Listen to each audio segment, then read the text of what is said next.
In this video, we are joined today by Mr. Jalen. Friend of the channel is back. We are talking a Magic Key Less holiday season. Was it a success? We're going to talk about New Year's Eve downpour at the Disneyland Resort. We're going to talk about the Treehouse, reopening date, all kinds of stuff. It's going to be a great show. Jalen is here. Let's go.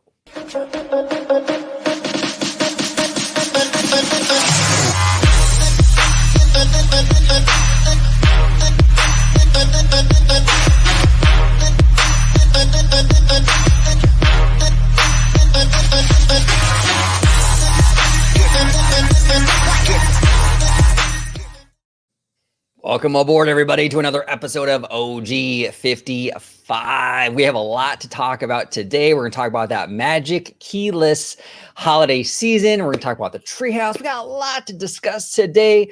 But before we do, I want to introduce my fantastic panel. We got producer Dre, Dr. Dre, host of the Freshly Squeezed show here on the channel. Welcome back, brother.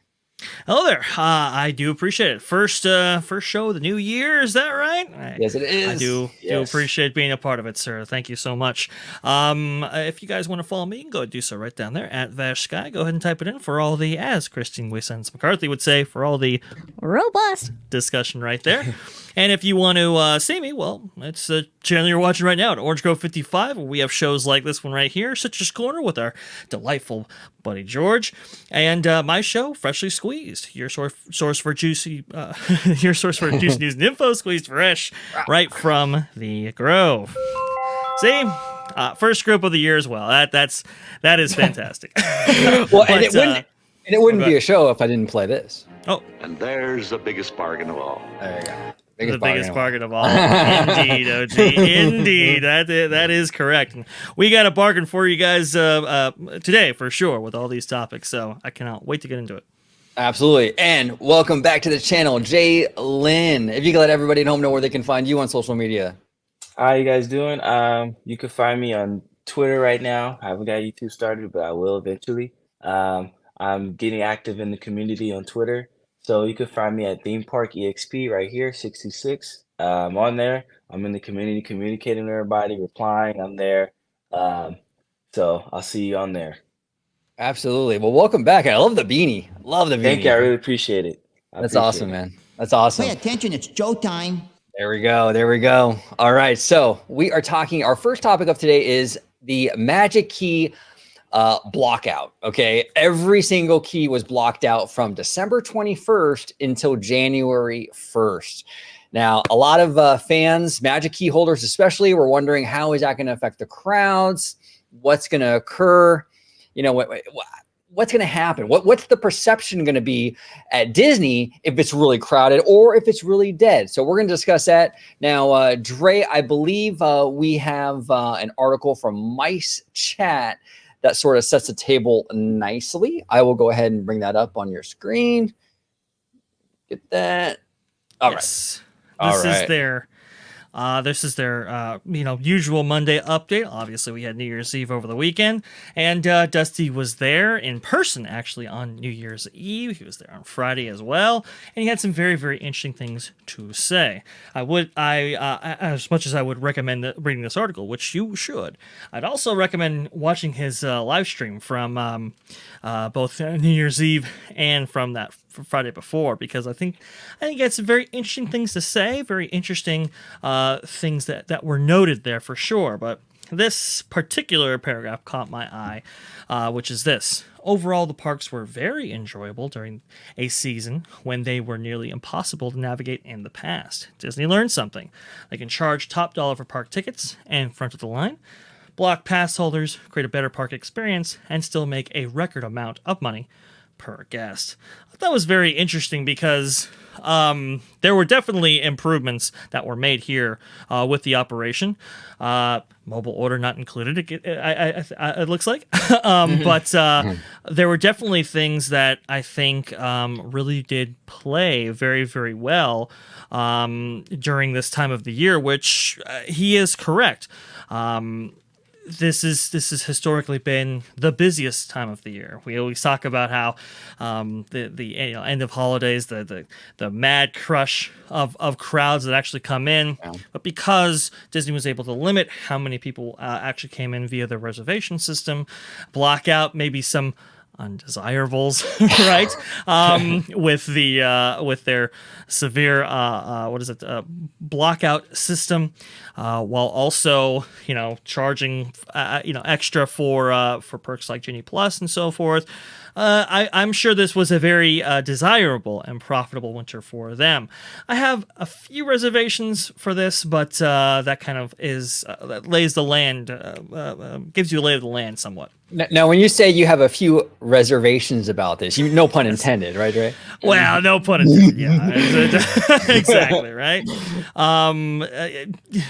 We'll get into it. We'll get into it. But OG, what do you think about this so far? Well, okay, so this is interesting, and I've been a big proponent, even as a local and as a key holder. I've been a big proponent of kind of mitigating this pass holder kind of culture. I think it's been look. There's definitely benefits for Disney and for the consumer to have this local kind of populace at these parks. Like if you have a consistent locals demo in these parks, you get refreshes and stuff more frequently than like a Walt Disney World. I mean, things like Haunted Mansion Holiday would never have happened if not for the amount of locals that we have.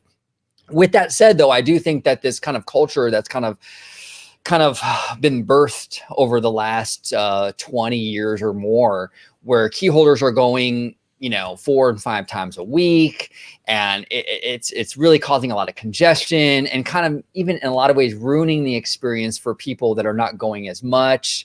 I think this is a good thing. I think it's good that Disney is kind of testing this and trying to see, like, can we feasibly make a lot of money and pack these parks in without this locals kind of key holder demo. And this holiday season did show that. Now, I do want to share one thing actually real quick before I pass it over to Jalen. This is a comment from a video that Dave from Fresh Baked made a couple weeks ago, right when the Magic Key blockout started, right? And this person made a great point, and it really kind of echoing my sentiments almost perfectly and very well stated. Lovin Lorne here says, I have to say, this doesn't surprise me at all. And she's referring to the big crowds without the key holders that showed up. I've been a pass holder for decades, and it's always bothered me that so many of my fellow pass holders seem to think Disney wouldn't exist without them, which leads to all kinds of bad behavior and a massive sense of entitlement. So good for Disney. Long may it continue. The entitlement is out of control. It is absolutely out of control. It's insane, right, Jalen? I mean, and she's right. There's this kind of like this sense of like, well, Disney would go belly up if it wasn't for us key holders. Well, not so much. This holiday season, at least, showed that maybe the key holders are a little more expendable than key holders would like to believe. But Jalen, what are your thoughts on this, man? What are your thoughts that this all Magic Key blockout period for a few weeks was pretty busy? What are your thoughts on the entitlement, all that good stuff? Where you stand with this? I think it goes to show that, I think there was a group of people that forgot that Disney is still Disney, with or without pass holders. They're still going to get ticket sales. They're still going to get the pull in because they're Disney. I think a lot of the entitled people forgot that, and they figured, without pass holders, they wouldn't be nothing. And that's just, I mean, if you believe that, then that's just, you can't. I mean, like I said, you can't, but it's hard to believe that. When there was a time period when we didn't have pass members at all, because they're still trying to, right after the pandemic, actually during the pandemic, close to the end of it, they're still trying to figure out what type of system they want, and we didn't know nothing about it. No one knew nothing. It was just ticket sales, and the parks were crowded. So that should have been the first sign, like whether they have pass holders or not, you're still going to get crowded Disney parks because they're Disney parks. And it sucks because, you would think that with pass holders, they're like the exclusive group of people, and it's kind of like you should feel like I'm a pass holder. You have that feeling like I'm part of the Mickey Mouse Club. Like I'm doing something that a lot of people don't have the opportunity to do, um, and that's be an exclusive member to the Disney parks. But created this behavior like I'm better than you, and because I have a pass holder, I can do things you can't. And I just feel like that's the wrong behavior. Like, I'm not saying every pass holder is like that, but No, it's not at starting to all. become um, right after. I think what's happening is that after the pandemic, everything involving Disney was such in high demand that like if you did have a pass and if you were able to get into parks, you were top notch. You were doing something a lot of people couldn't do. But I didn't think that it'd create this stigma, this behavior that I'm better than you. I think that's why we get a lot of those bogeys in the community that are just like they have such negative things to say because they have this behavior now where they think they're better than everyone because they have a magic key, and I feel like that's wrong.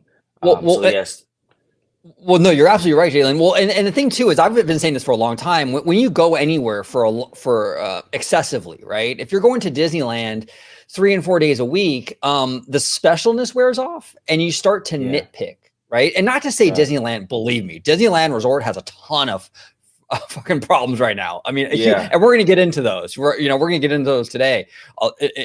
There's a lot, but I think when you go too much, you get bored.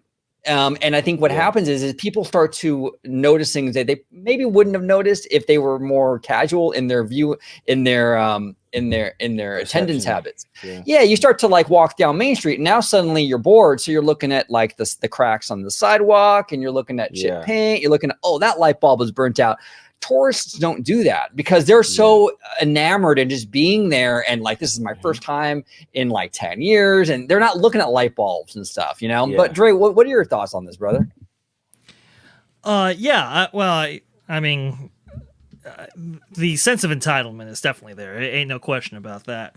And we've talked about it on the show and how some people they feel, as Jalen has said, and as you have said, OG, they feel a little bit more important than they are, right? They feel a little bit more important than everybody else, more specifically. And that's got to stop a little bit. Now, look, yeah, listen.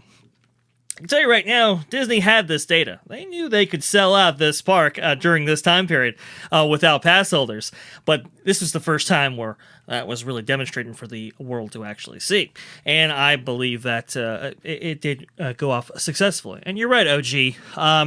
Pass holders tend to, ticket holders tend to not have such lofty high standards, let's say, for park conditions and so forth.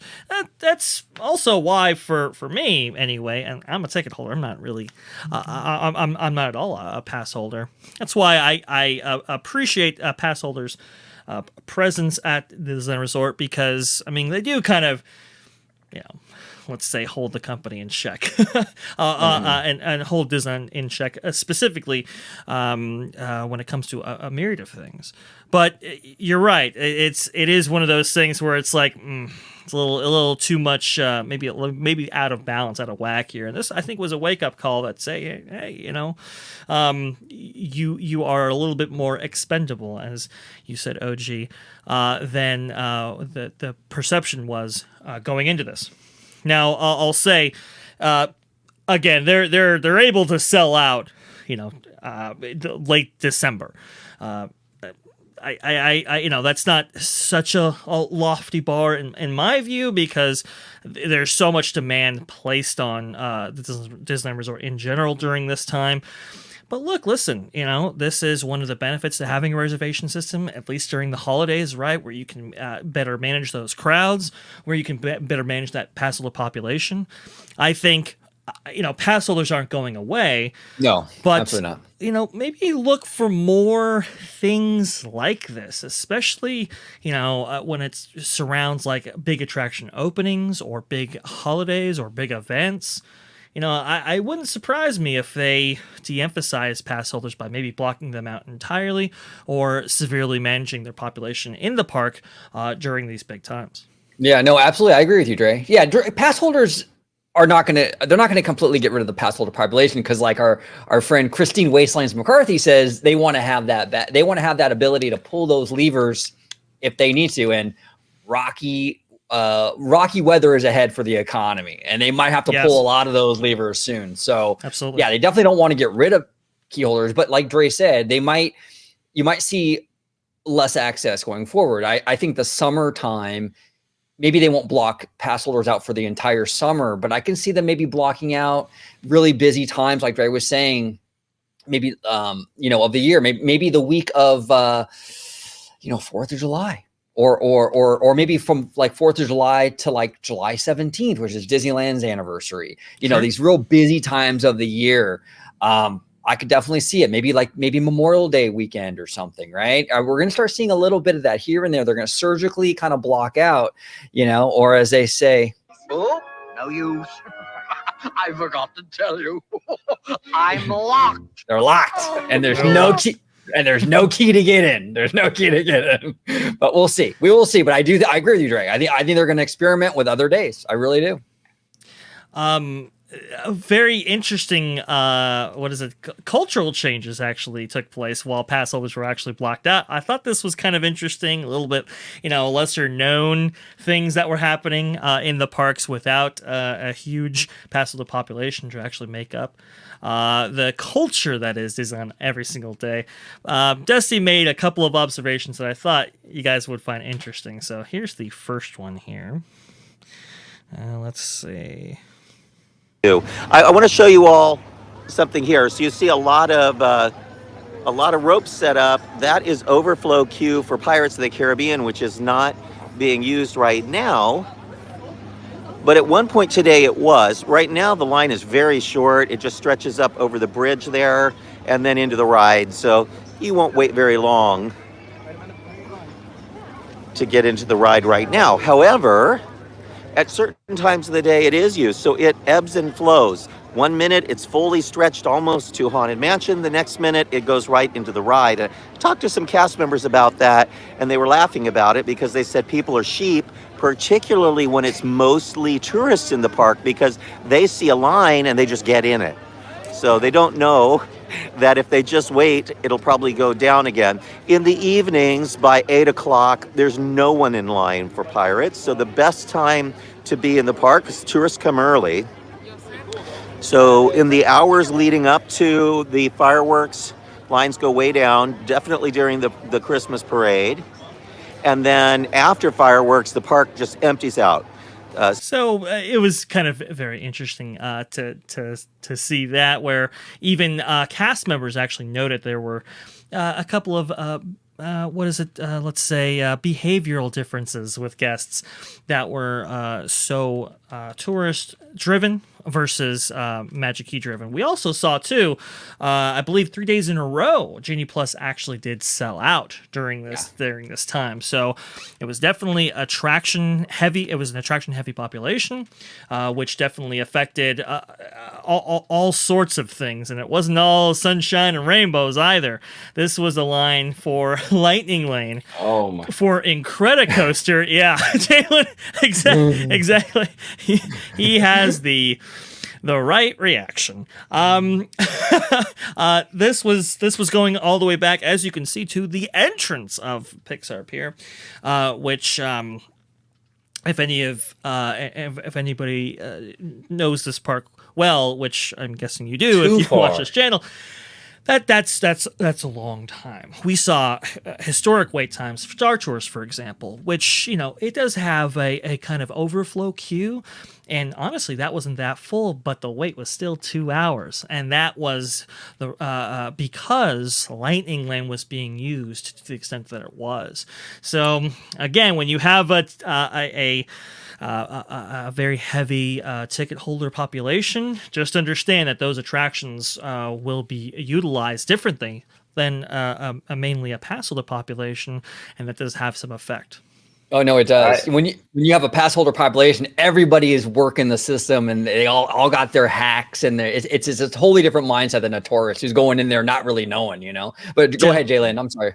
Sorry I about that. just as if we observe this clip, I want you guys to see everyone's faces. Does it look like they care, or do they know that this is not a normal thing? Like you could tell they don't know, and it's like they feel like it's normal. And to me, Yeah. that bothers me a lot because it's like this is not normal. That is insanely long, and no normal person that visits the parks will do that voluntarily. And Great point. it's frustrating as well because Disney will look at this clip and be like, okay, like this is what we want. We want people to be in these long lines because we want the money. Every one of these people are paid for $20 or more. So they don't care how many people are in line. It would be better if they did care, because this is, in my opinion, not efficient at all, because your expedited line is stretching out to the entrance of that land, which is not okay. Yes. And I'll say this too, Jalen. You know, maybe these people aren't necessarily concerned about the length at which this is actually taking place here. By the way, I think I agree with your sentiment. This is not nearly efficient. Lines overflowing to this extent. I mean, this is quite a bit. And you can think about the retail sales for that nearby shop, all of those different small eateries that are located across the bend of that pier there. Those are all impacted by this. So again, it's I don't think this is necessarily a 100% win, right? But yeah, I mean, from what I understand, these were $30 a pop. So definitely a win in some respect for sure. But imagine if you were one of those people that maybe didn't get Lightning Lane, and you went into the Incredicoaster queue thinking that you were going to get on after, by looking at the lines, and now you have maybe 100 of these people going actually in front of you. There is that kind of perception there where it's like, you're paying, I think, a tier 6 ticket every single one of these days here, which is the most expensive ticket type that they offer.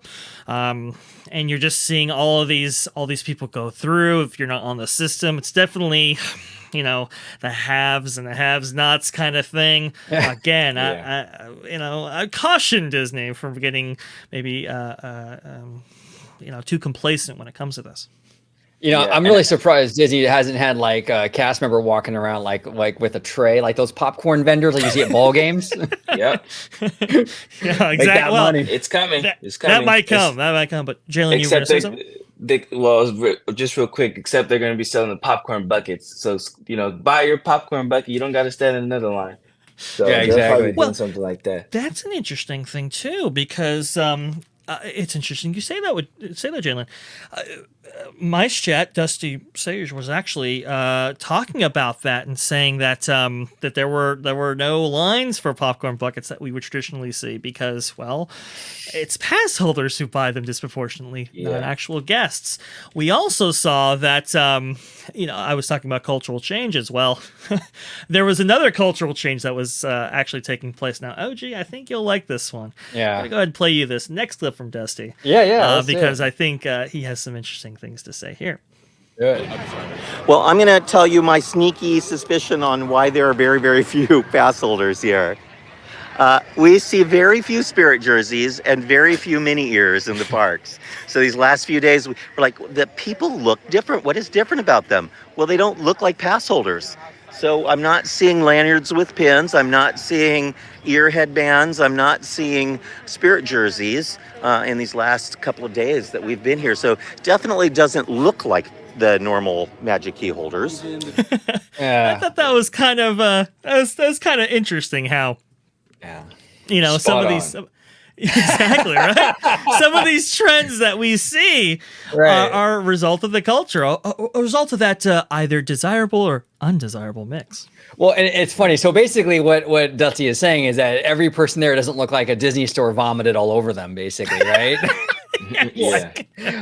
I mean, some of this stuff is like, look, I'm a huge Disney fan, right? I mean, I live, eat, and breathe this stuff, and I got a ton of Disney shit in my house. Like, I'm, even clothing and all that. But hey, I'm also suspect. right, Jalen. I mean, we're all guilty of it. But sometimes I see some of these key holders, the way they're dressed, and it's just like from head to toe, everything is Disney, and it's just like, it's wild. Hey, if that's what they like, that's what they like. But it's a very interesting observation by Dusty. Even looking at some of these pictures, I agree with him. I mean, I can see that there's not as much like show your Disney side kind of energy in these parks right now. There just isn't, Yeah, Oh, go ahead. I was just gonna say that makes a good point, because to this point, I wouldn't have noticed that, but it's true. Most people that are on this active social media in the community, in the Disney community, there's these specific Spirit jerseys and the specific popcorn buckets you gotta have, the specific lanyards you gotta have. There's always a trend going on. So if you're in the parks and you notice those trends, those are local. Those are people that go all the time. That's not a normal. I mean, it's a normal thing, but those aren't tourists. So I guess that's a way of telling who goes all the time and who doesn't. Yeah, no, 100%. So now, go ahead. Speaking of attire, you can see right here in this photo that. Well, they might not have been wearing Spirit jerseys or Mickey ears, but they were wearing ponchos because on New Year's Eve at Disneyland, well, unfortunately, I guess, I don't know, call it God, had different plans for people that day, which is kind of unfortunate, but I kind of wanted to go over that just a little bit here. You can see that when the rain comes in, this is a lot of these are from Twitter user 33 Wonderland. You can see in this video here that well, obviously Disneyland is not necessarily meant to endure the rain like its Floridian counterpart. And so some attractions actually go down. You can see that right here where, maybe not attractions were actually available. The parks did kind of clear out. Now, we experienced a aftermath of the storm here in Arizona that these California guests did. And looking at the temperature over here, I mean, it went into like the 50s. So just imagine those kind of conditions, but you're actually in a theme park and you're walking around here, not too good. But to Disney's credit, I mean, in the lead up to this, they were expecting maybe a little bit heavier crowds than what actually materialized because of the rain. And they did some things that were very, very interesting. You can see right here, this is the front of Refreshment Corner, and usually this is a sea of tables and chairs. And, well, here, they have removed them, expecting that the crowds would descend in this area to see the ball drop, let's say, at the hub. But they also did some interesting things like this, where they bifurcated the walkways leading into Adventureland, for example, with this kind of I don't know, green leafy fence that they put in some places sometimes. The Great Wall of Bush. No, Jalen, family show, buddy.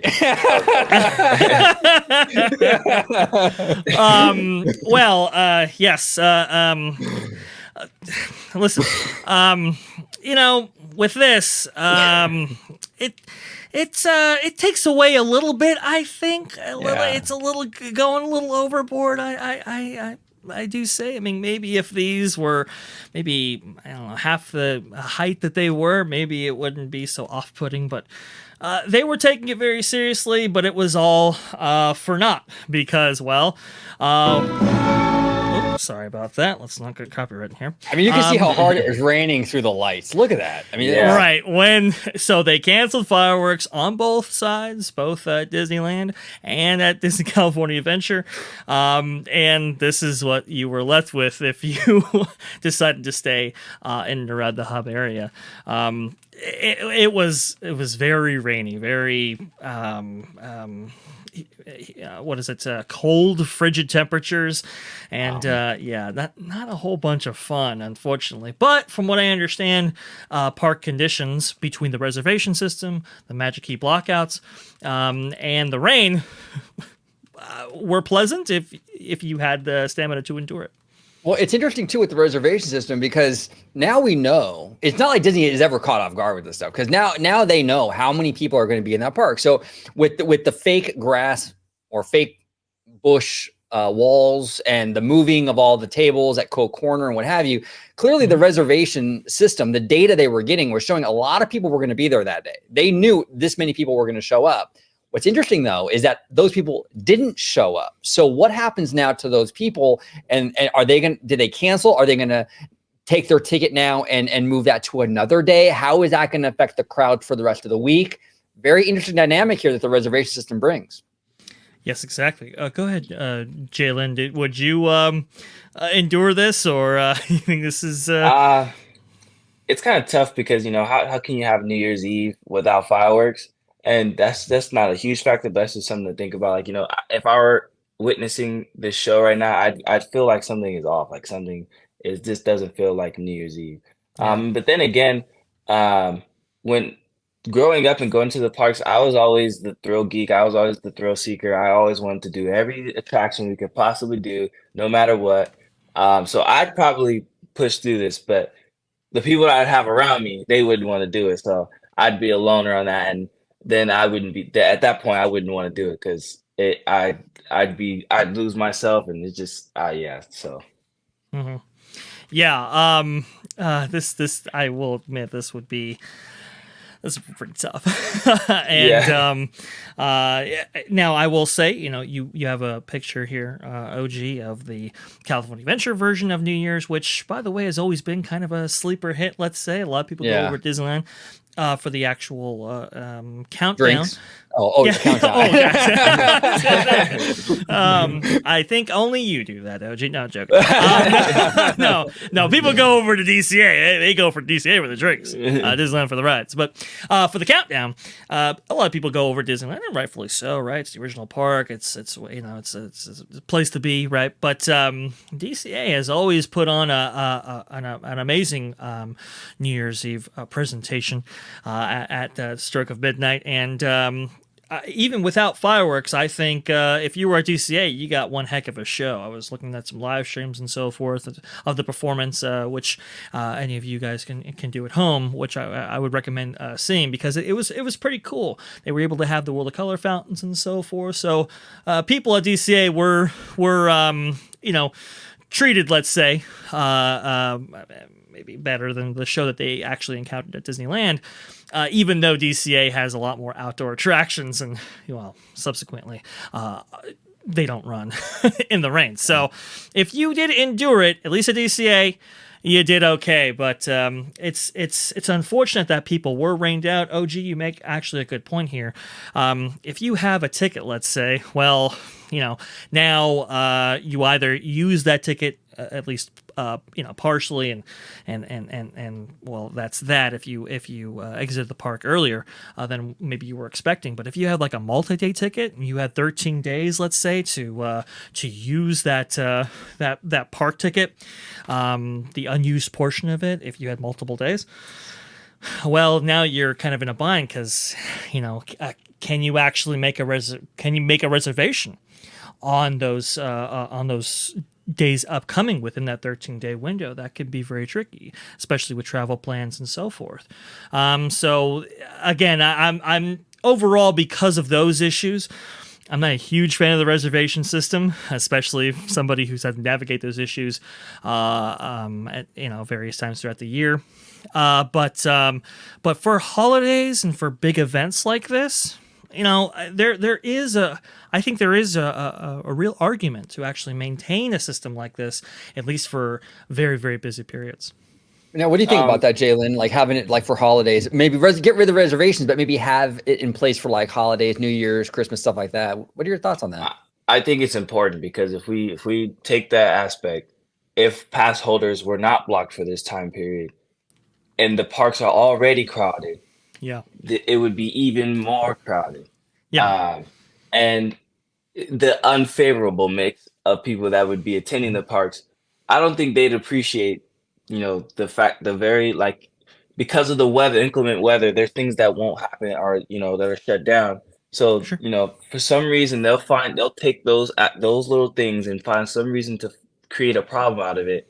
And then you have that group of people, then you have the group of people, the tourists that are just there just because they traveled from afar or they haven't been in such a long time. So they're just enjoying every little bit of Disney they can before they, leave the parks.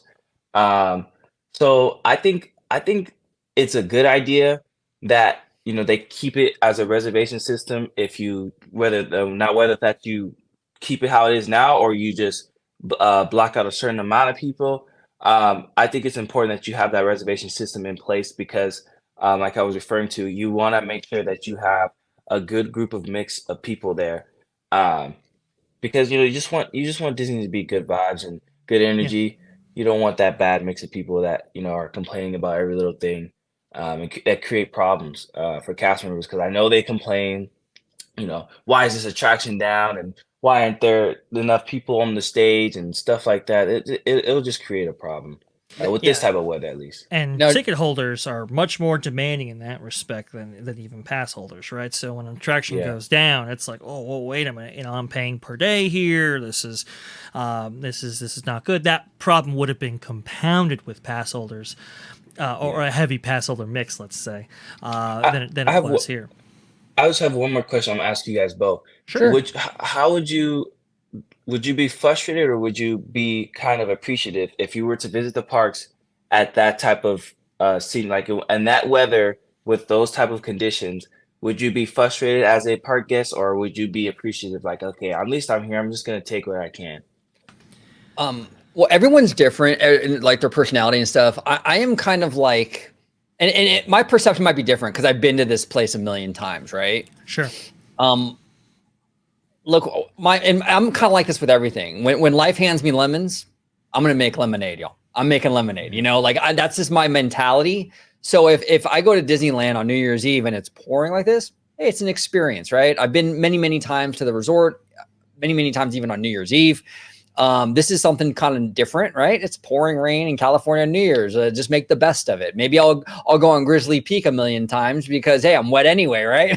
Just Yeah. make the best of this. That's kind of just how I am. That's just my personality. But look, if I'm coming from, Colorado or Pennsylvania or something, and this is my first visit in a decade or 20 years or ever, it would be hard not to be disappointed, So I think it depends on your circumstances, as a key holder or as a local that goes all the time and can come back tomorrow, probably not the biggest deal, but a tourist who's first time out of state or out of country even, I don't know. It's hard not to be disappointed.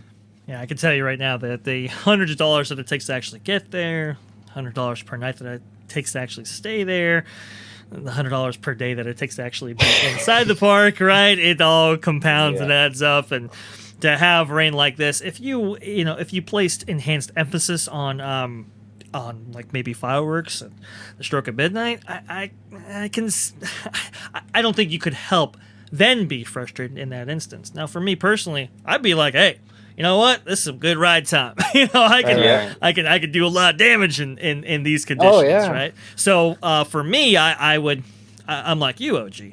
I would make lemonade out of lemons. That's for sure. Yeah. But for a lot of people, you can probably get very, very frustrated. And to your point, Jalen, when it was a heavy pass of the population along with this, and maybe the rain didn't clear everybody out, a lot of those people would actually complain at the end of the night to guest relations about park conditions, about the crowds being too full, and obviously Disney knows why they were because every single pass holder wanted to descend on the resort at the same time, right? So there's nothing really you can do about the rain, but them kind of adjusting these conditions to favor the ticket holder that has put so much time, resources, and effort into actually being inside the actual park on that night. I must be honest, that is probably for the best. Now, unfortunately, when you actually did get there, there was some rainfall there. But depending on who you were, like you said, OG, it could be, less than desirable, but you can still make up for it by kind of knowing these park conditions well and capitalizing on them. Or it could just be very, very frustrating, which, from what I understand, some people were genuinely because of everything else going on. I have an interesting story, and this is actually and look, I wasn't there on New Year's, so I don't know what Disney did really necessarily. But I would give Disney some advice. Okay, in the mid '90s, I was a massive fan of the Mickey Mouse Club, the '90s Mickey Mouse Club, or what they call the MMC, right? And so my local Target, they had the MMC, like it was like a nationwide tour sponsored by Target, and they would go from Target to Target across the country and do performances, music numbers, and what have you. So me and my mom went to my local Target. I was like 14 years old. Me and my mom went to my local Target, and they set up a big stage out there for the Mickey Mouse Club to come out and perform their songs and what have you. It was out in the parking lot of this Target. It was just like this, though. Just like New Year. It started to pour, raining. Man. It was crazy, right? So they ended up having to cancel the show, right? It's a bummer, right? But the reaction to that, whoever managed this concert did a phenomenal job. What they did was, okay, we can't give the people a show because it's just raining way too hard to have people standing out here in the pouring rain. So what they did was they took it inside the Target and they set up an area. And this is, mind you, this is like last minute. They didn't know this was going to get canceled. They set up a little area inside the store, and they had all the members of the Mickey Mouse Club at this table. And instead of doing the concert, it was more like a meet and greet. So it was even kind of turned out to be even better than the concert because I got to go up, I got to meet them, talk to them, take pictures with them one-on-one. You can have conversations with them. It turned out to be a real kind of cool, more intimate experience. Now, why I'm bringing this up is because I think there's an opportunity in days like this. Maybe not every single day it rains at Disneyland, but I think on New Year's, I think it would have been really nice for Disney. And maybe they did stuff like this. I don't know, but I haven't heard anything. It would have been kind of nice if Disney thought a little on its toes. And maybe, okay, look, they understand it's a soggy, wet, kind of miserable day with the weather. It's New Year's Eve. Let's give the people a little something special this day, right? A little something different. I don't know what that could be, but kind of take the Mickey Mouse Club situation and how they handle that and apply that to the parks. I think that would have been nice. But hey, that's just my opinion. And I think that's like a perfect, because it's not like they don't have multiple empty buildings that are just sitting there to rot with nothing going on inside it. So Exactly. they definitely have the means to do it. It's just whether they want to do it or not. And it's like, it's unfortunate because perfect ideas like that, they will never, because they feel like by providing lightning lane and providing specific merchandise in the park, or just in general things around the park, providing those things, they think that's enough for us to be satisfied. But when people are traveling from afar, or even people that are traveling from close locally to visit the parks on a major holiday like New Year's Eve, and major productions aren't happening because of the weather, it would be cool. It'd be more satisfying to see a substitute, what's the word? Not replacement, but something happen to, Like I'm sorry, I'm losing my, yeah, exactly. So that'll be more satisfying than you just giving us, two actors on stage or two performers on stage, and they have umbrellas, and it looks so funky because that's not normally what's supposed to happen. It's awkward. So yeah, it's very Absolutely. awkward. I remember this was probably 20 years ago now, actually, when I was like 8 or 12, somewhere around there. I remember going to Universal Studios Hollywood, and it was pouring that day. I mean, and it was real bad. I mean, there were walkways that you simply could not walk through because the rain was just that high. Miserable park conditions. I believe the studio tour was shut down for that day as a result. I mean, it was very, very heavy. But I remember, the big takeaway, and I remember that day not being super great. But I remember that day they had one of those empty buildings. I believe it was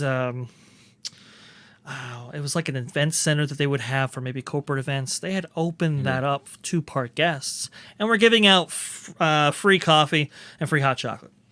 And it was kind of like, hey, look, listen, we know this sucks, but here's a little bit of a make good for you, you know? Right. And I don't remember a lot from that trip, but I do remember that. And this kind of goes to show you, it's like, even when park conditions or maybe event conditions aren't preferable, right? You could still make good, and that can still have an impact on the guest and their perception. I'll never forget, they gave out a free hot chocolate, free coffee. Now, Awesome. Could Disney have done that? I think they could have. Even just small gestures like that wouldn't take much. Like you said, OG, think on your feet. It does make an impact for sure. No, it absolutely does. It absolutely does. And that kind of brings us to our next topic of optimism for Disney parks, or at Disney parks, however you want to say it, in the upcoming year. Like we're starting a brand new year, 2023. What are the optimism levels going into this new year now? We have a new, kind of new-ish CEO. You know, what's old is new again, right? With Bob Iger. Yeah, exactly. With Bob Iger, we have a new sheriff in town. Probably a new tone, new kind of culture with him back, right? Then with the Chapek era. Dre, I'll start with you. What are your thoughts in terms of going into this next year in 2023? Where do you see the optimism levels or lack thereof for this upcoming year? Is it going to get worse? Is it going to get better? Is it going to be more of a mixed bag? What are your feelings on that? Well, I have another clip, and I wanted to bring this in because I thought Dusty's comments on this were quite interesting, and this is what kind of inspired this whole idea of how is our optimism levels when it comes to the actual parks, because now in 2023 it's a new year, like you said, new CEO, things have changed, but people I think are there really is a mixture, and I thought it would be a fascinating topic for discussion. But I'll play you this. It's a little longer, but okay. I think it's worth it.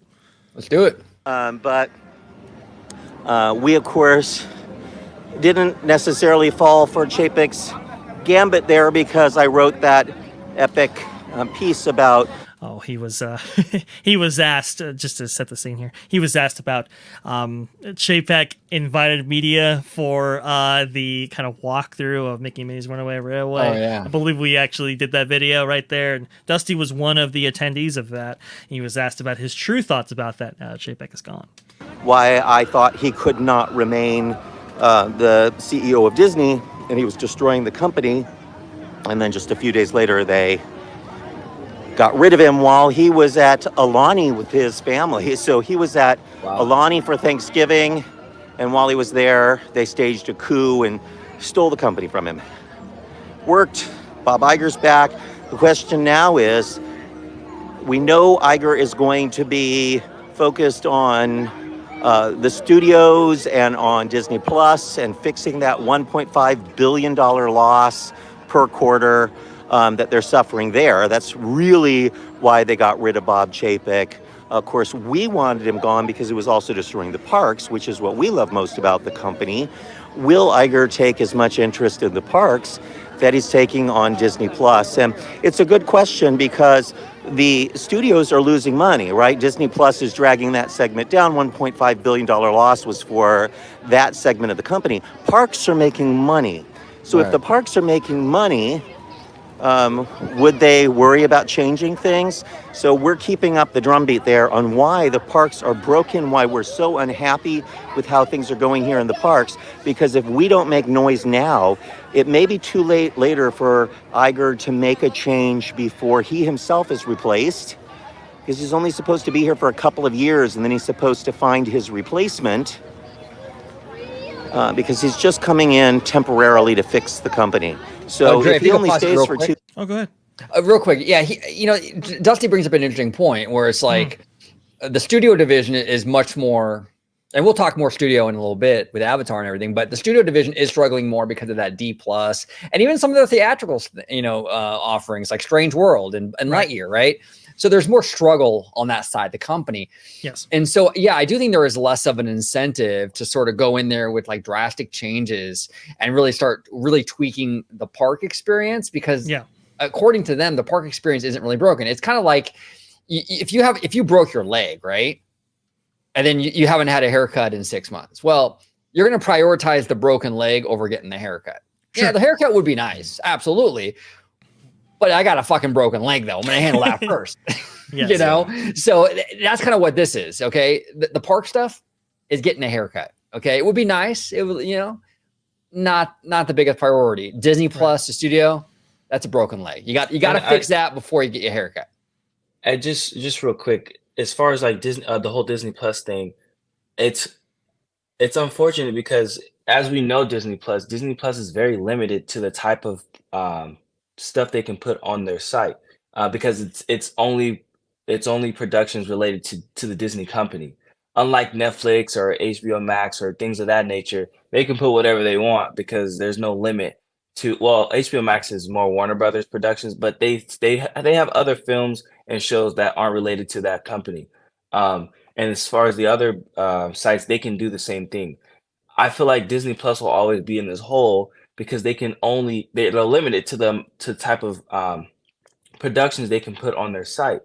So my question is, what can you do to go beyond that border? And I don't think Disney would want to do that because they feel like it'll hurt their image, in which, it's possibly true. You don't, you have this Disney Plus title, but you have titles that aren't Disney. So I feel like that would hurt the image, but at the same time, what can they do to dig themselves out of that hole where you're limited to what you can put onto your site? Yeah, and I think that one of the strategies in order to kind of round out, let's say, the content portfolio for Disney Plus was, I think, Hulu. I think Hulu was the strategy. But of course, 33% of that's owned by Comcast. So do you necessarily want to tie or heavily integrate a Hulu platform into your Disney Plus platform when you're not getting all the chitter? That's the tough thing about that, and I think that's why Bob Chapek was looking towards working at a deal with Comcast in order to buy Hulu and solve that kind of content problem, like you said. But in lieu of that, right? Well, that's why you'd have to take a film like Strange World or Lightyear or Black Panther or Thor: Love and Thunder, and after 30 days, you have to swing it on over to the Disney Plus platform, because you have to prevent that churn, gain that subscriber count, right? And I think that's why you had these shortened release windows, and you also had budgets that would usually be allocated towards the parks go towards content production, because it's all about sinking every single dollar of capital investment you have, especially after you've incurred so many heavy losses due to the pandemic, and also obviously you lost the theatrical, but the debt load that you took on to actually bring in Fox, with the remaining capital investment that you actually have there, you're trying to funnel all of that into your DTC segment, and I think that's what got Chapek in the end. Now, unfortunately, as a result of that, we've seen the theatrical box office be hurt. We've seen the parks actually be hurt. We've seen even their linear networks be hurt as a result of those decisions, and I think. I think that's what's to your point, OG. I think obviously that's what Dusty is kind of saying right here, that kind of all-in buy-in, it has kind of done some damage right there. And I'll play more of this clip, but just as kind of what is it, like an initial take on my optimism level, I would say that because somebody has actually face the consequences of a kind of an all-in buy-in from those decisions. Iger obviously understands that you can't just, sink every single dollar and dime that you have into one segment of a very, very large company. I would say my optimism has improved because of that, at least for the parks anyway. But we'll go on here because he has some interesting things to say about both Bob Iger and Josh Giamaro. Oh, 2 years and he doesn't start making changes to the park experience now, we may get stuck with all of this nastiness, the lightning lanes and the park reservations and the mobile orders and all of that stuff that makes it so difficult to visit the parks might stay, because if our Iger doesn't fix it, next guy comes in and says, hey, this is a great way for us to make even more money. Let's do more of it. And it could get even worse. Even worse, Nathan, what if Christine McCarthy, the current CFO of the company, gets the job? She's even worse than Bob Chapek was. So it could just be some terrible times ahead. So we're only cautiously optimistic about Iger coming back. He's great. And if he had enough time, we think he would do the right things. But we don't think he's staying very long. And we're very worried about who might come in and replace him. you know, The likelihood of Josh tomorrow. Yeah, and he That- mentions Josh Giamaro. We'll get to him in a second. interesting take. I respectfully disagree with Dusty. I mean, look, Bob Iger said 2 years. Okay, I know that, but he also said that like his initial retirement announcement. Remember, everyone, the first retirement announcement came in 2012. 2012. And when did he actually leave? Okay. So did he leave though? Did he leave? Okay. Right. Did he even leave? Yeah, exactly. So call me skeptical when he says 2 years and he'll be out the door. Now, mind you, 2 years, I don't even think that's enough for what he wants to accomplish. He wants to right the ship. He wants to find a successor. How is he planning on doing all this in 2 years? I really, look, I could be wrong. But I really do think there's going to be an extension, maybe another 2-year extension. He'll be here for maybe 4 years. Something's going to happen. I'm telling you, there's no way he's going to get all this done and wrap in a nice little bow in 2 years. It's almost impossible, no matter who you are. Yeah, and that's what I was referring to. It's like the major problems that are going on with the company, and like you're just saying, there is no way you could turn that around in 2 years, because it's not an easy fix. It's not nothing that can just be done overnight. This is something that has to take time, thought through, and that was the whole reason why he came back, was because, I mean, some decisions, I'm not saying all decisions, but some decisions that were made under Chapek weren't thought through, were just rushed and just put out because they thought it would be a good idea, and it didn't work out the way that it was supposed to. Well, I feel like Iger's here to really correct a lot of the mistakes that were made, and also any decisions that are going forward are to be thought out and planned out perfectly, because we don't want to run into any more roadblocks that we've run ourselves into for the last however many years that Chapek has been here. Go ahead. And some of those things, they had to be rushed because, like, you're under the gun, right? You're having to make huge decisions for the company in very expedited timetables because, of the conditions of the world around you. I mean, it was a pretty crazy time. I can understand the urgency of the moment kind of dictates all, right? And I can understand some of that, but you're right, Jalen. I mean, we talked about it on this show. I believe I used to have a kind of a saying here on this show. Hey, these are decisions that Disney would normally stretch out over a certain timeline, right? But when you're forced to make decisions on a dime, you don't necessarily have that kind of distillation period to kind of figure these things out. And I think that's why you have executives saying, we're not going to get it right every single time on the first try, but we'll figure it out eventually. That's basically what they've been saying.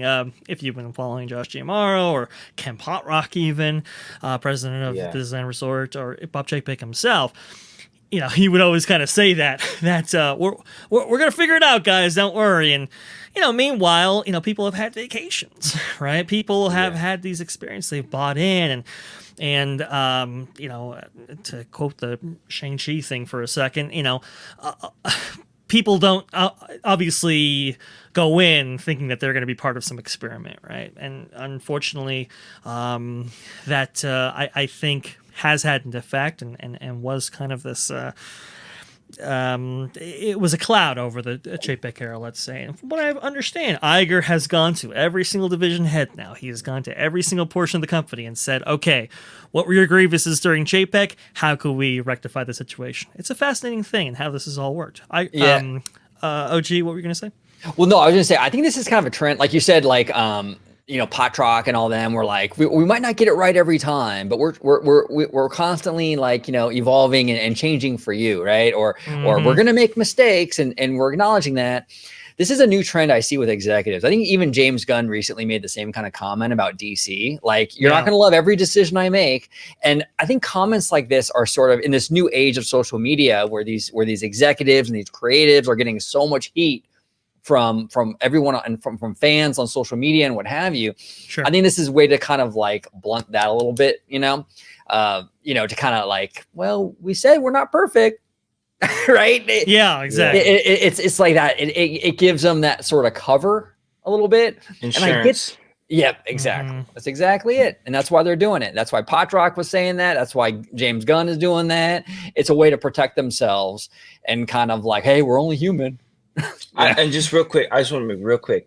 It's almost the perfect thing I can think about is like as if Iger was the dad of everything and his retirement was just him on vacation. Because I seen him at the Clippers game with his kids and doing all that. Maybe this whole time during his retirement, it was just a way of he could have a little vacation because we know he has everybody on Disney on speed dial. And it just got to a point with Chaper and they're like, Dad, this is getting out of control. I need you to come back and put everybody on timeout. And so he came back and put whoever needed to be put on timeout. He put him on timeout. And now he's back in control.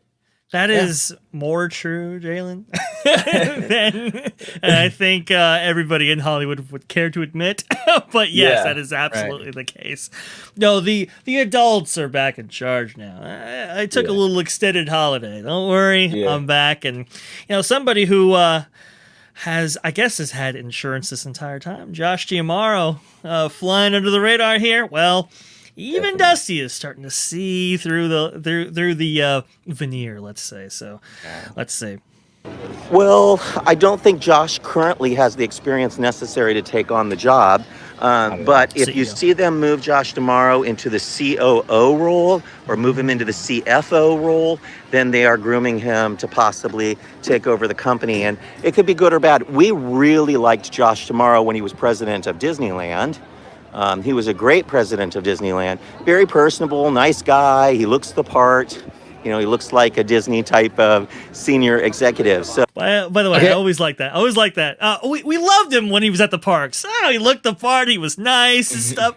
I've not heard ever one thing. Oh, this guy actually did as part of running the parks. Just was in the role.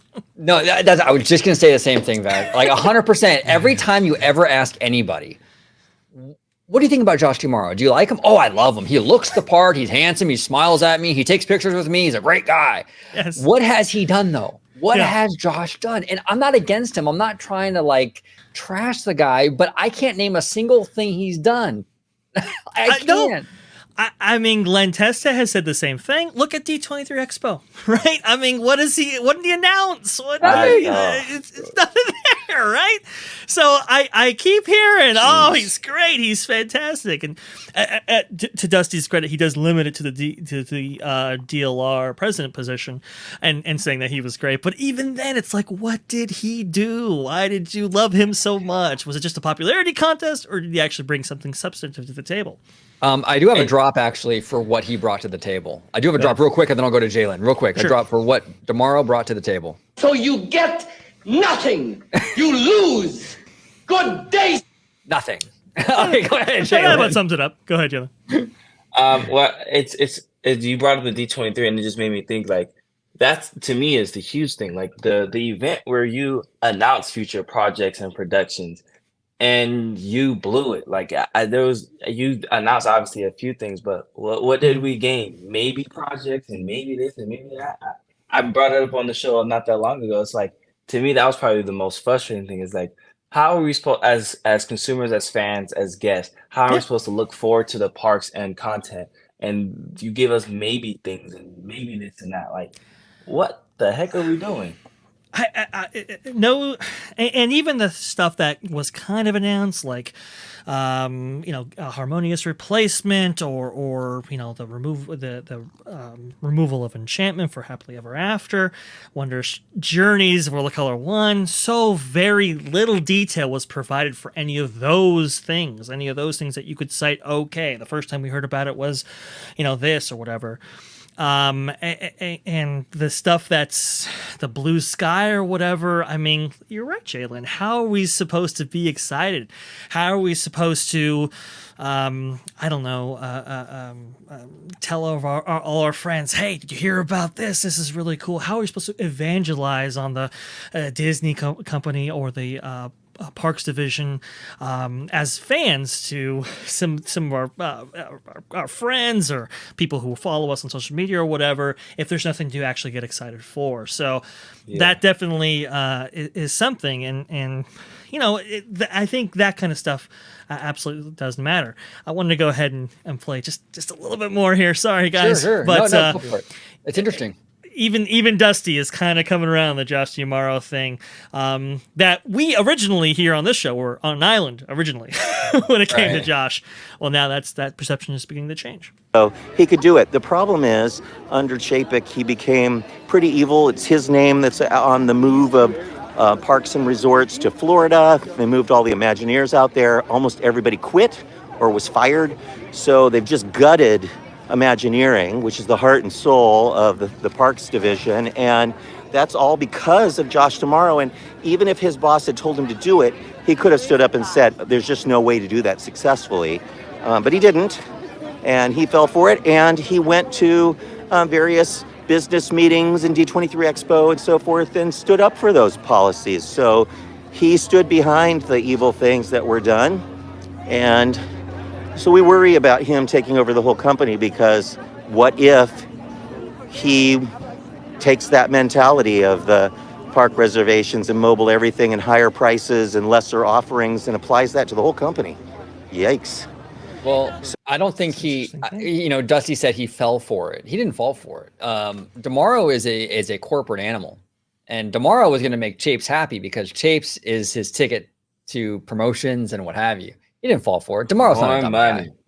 More money. Exactly. That's exactly it. So he played the part to get where he's got to be, and now he'll play the part to get on Bob Iger's good graces. And that's why I'm very hesitant to kind of like be a big D'Amaro fan, because I don't see. Look, I gotta be honest with you, and I honestly kind of respect Chapek a little more than D'Amaro, because at least Chapek, he has a stance on something and he stands by it, right?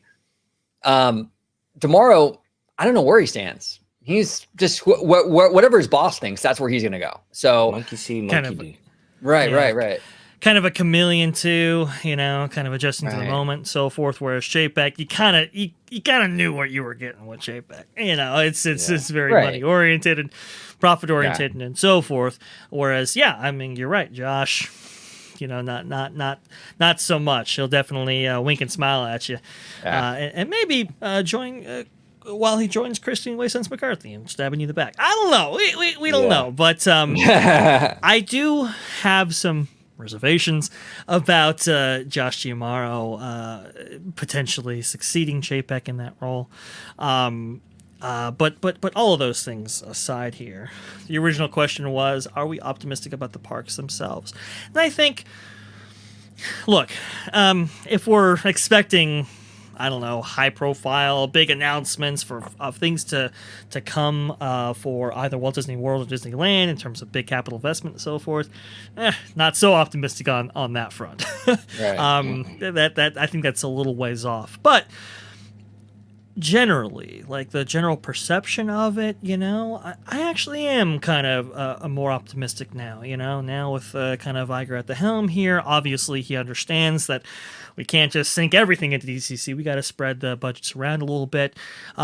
We saw recently, we're going to have a show on this, but we talked about maintenance at Walt Disney World and so forth, and like the sides of the boats for Small World. I think we actually mentioned that on a previous show. They were recently washed, right? They were recently taken care of. Now, had to be shamed into doing that, but at least they were able to they were able to acknowledge that it was an issue and actually rectify it. We saw like the snake outside of Indiana Jones Adventure or whatever that was being worked on actively. So hey, we might be, we have a whole host of refurbishments that are actually going on, which takes us to our next topic here. But Yes, it does. So on that front, like I am kind of optimistic. Hey, we might not be getting the big lands, but if we can get a better theme park experience, both on a maintenance standpoint, cleanliness standpoint, and maybe adjustments to some of these systems, that's something is something to be optimistic about. Yeah, and I'm kind of in the same boat as you, Dre. I'm optimistic because I think Bob Iger in general. If you look at Bob Iger's tenure as CEO the first time, he was pretty good for the parks. We got some pretty awesome stuff. We got Pandora, Cars Land, DCA 2.0, World of Color. Galaxy's Edge. Galaxy's Edge. We got a lot of really high quality stuff on his watch. We did, and there were a few misses here and there, but for the most part, it was a pretty positive time for Disney parks. So I think he kind of gets it a little bit with the park stuff.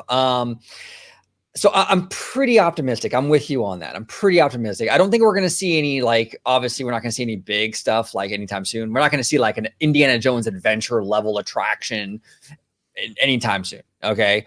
But I think with Iger coming in, we sort of stopped the bleeding. I know a lot of fans, we did a video on the other day, a live show on it actually, about the kind of the de-theming or the minimalization of some of these resorts in Florida and things like that. I think that kind of stuff is probably going to get reined in now. Remember, the stuff you're seeing now is residual Chapek now, right? Iger's only been in there. Iger's only been in 5 or 6 weeks. This stuff was in motion long before he came back. So it's very possible that Bob Iger's not a fan of some of these redos at these hotels and everything. And we won't see much of that else going forward. So that's good. Possible, So I think it's much more optimistic for park fans. And like you said, Dre, there's going to be less of a hyper focus, at least on DTC, direct to consumer. I think we're going to see a little bit more of a balance, giving the parks a little bit of love now. So overall, I am pretty optimistic. Go ahead. My expectations are not through the roof, but I'm optimistic. Go ahead, Jalen. I just have a couple things to say about and my answer to the question. So I'm very optimistic because I feel this feeling that we're starting to get back into a great period of time of visiting the parks. In my opinion, my personal opinion, 2016 between 2015 and 2016, when I believe it was the 60th anniversary, that in my opinion was one of the prime eras of Disneyland. The parks were not too crowded; they were perfectly balanced. You could go into the park whenever you wanted as a pass holder. Fast Pass was free, and it worked better than it does now. Paid. The things that were offered, I think Interventions was still Interventions. Captain Neo was running. Everything was going at the rate it was supposed to. Everything was hitting its mark. Obviously there was things that weren't hitting its mark, and nothing was perfect. But for the most part, in my opinion, everything was hitting the mark, and everything was what a Disney park should be. So the way that happened is what I'm starting to feel like is what we're gaining towards. I think Reservations and Magic Keys is going to be the thing of the future. I don't think we'll go backwards.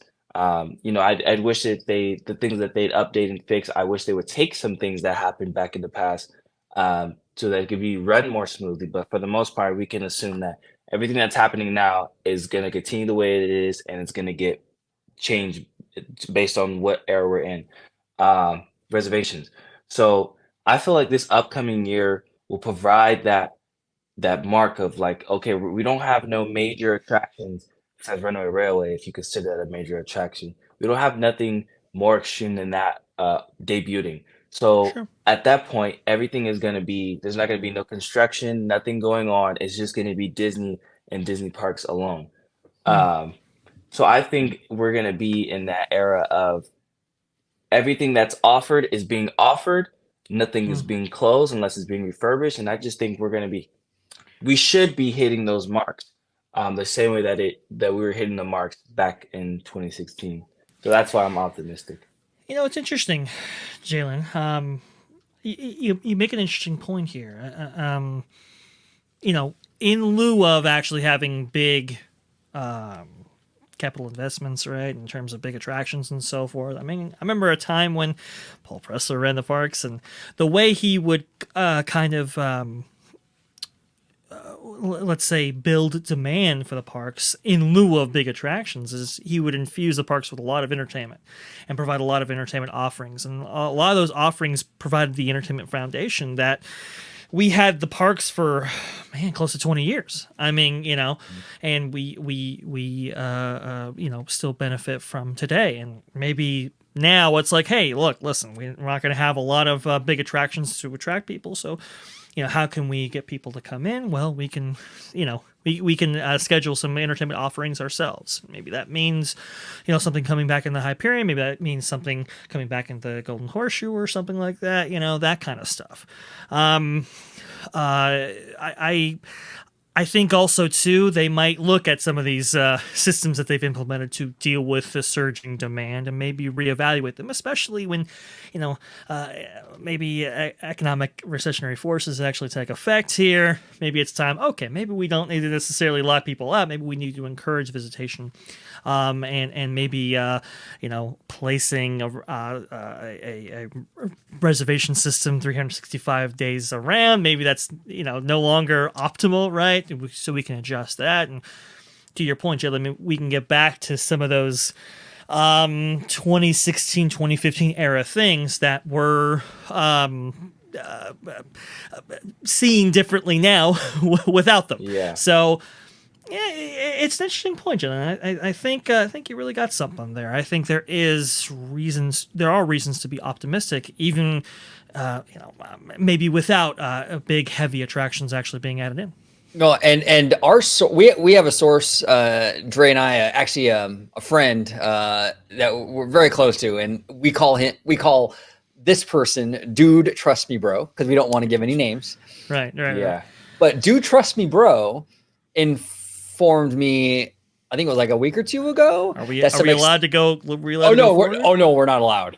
But I want to say some exciting news, just to say, coming up. And Dre, you know what I'm talking about. But definitely optimistic stuff that Dude Trust Me Bro advised, and it was exciting. Like you and I it's good news. It's good news. Yeah. So there are good things ahead. And is it going to be a perfect year? No. Dusty was saying, "Oh, I hope they get rid of mobile order. I hope they get rid of the lightning lane." And that's not happening, Dusty. I love you, brother, but that's not happening. That's a gravy train for them now. That's forever. The reservation system, though, okay. Now you're maybe talking. But well, and could we? Hey, when we have mobile order, do we have to have 3 out of the 4 windows be mobile order, or could we actually balance those out? You know, as cast members start getting hired back in here, as we start to get to get back to a place where we have a heavy. Yeah, and we can kind of balance these things out. We can actually have people man some of these stations, and that in itself will improve the guest experience at the park. So, yeah, I mean, you know, there's and you're right about Dude Trust Me Bro. There's some stuff coming up here that I think will be very, very good. It's you know, it's been tough. But I like, there's a general, and OG, we've talked about, and I even talked to Dude Trust Me Bro over the weekend.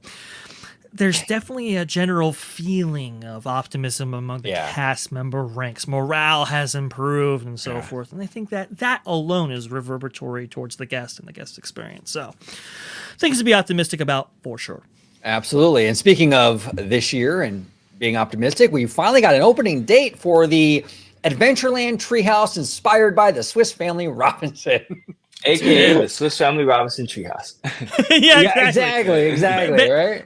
Basically, the Swiss Family Robinson Treehouse, which is hilarious. This news comes to us from Walt Disney World News today. An opening date has been revealed for Adventureland Treehouse, a new Swiss Family Robinson-inspired attraction replacing Tarzan's Treehouse in Disneyland.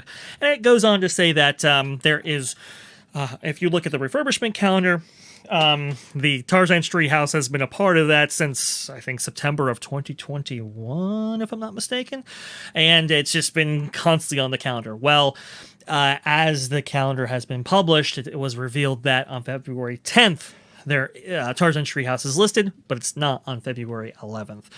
And so this basically is consistent with what we've kind of been hearing internally, that by spring they want major portions of the Disneyland Resort to be actual operational, especially as we get into the era where Splash Mountain will be down for maybe as long as 2 years or so forth. So they want all of these things kind of humming. And look, I'm thrilled because man, oh man, to have those tarps in that area of the river that is so prized by guests and so forth, that has been not great. But to actually get this back around that time, I think it's fantastic.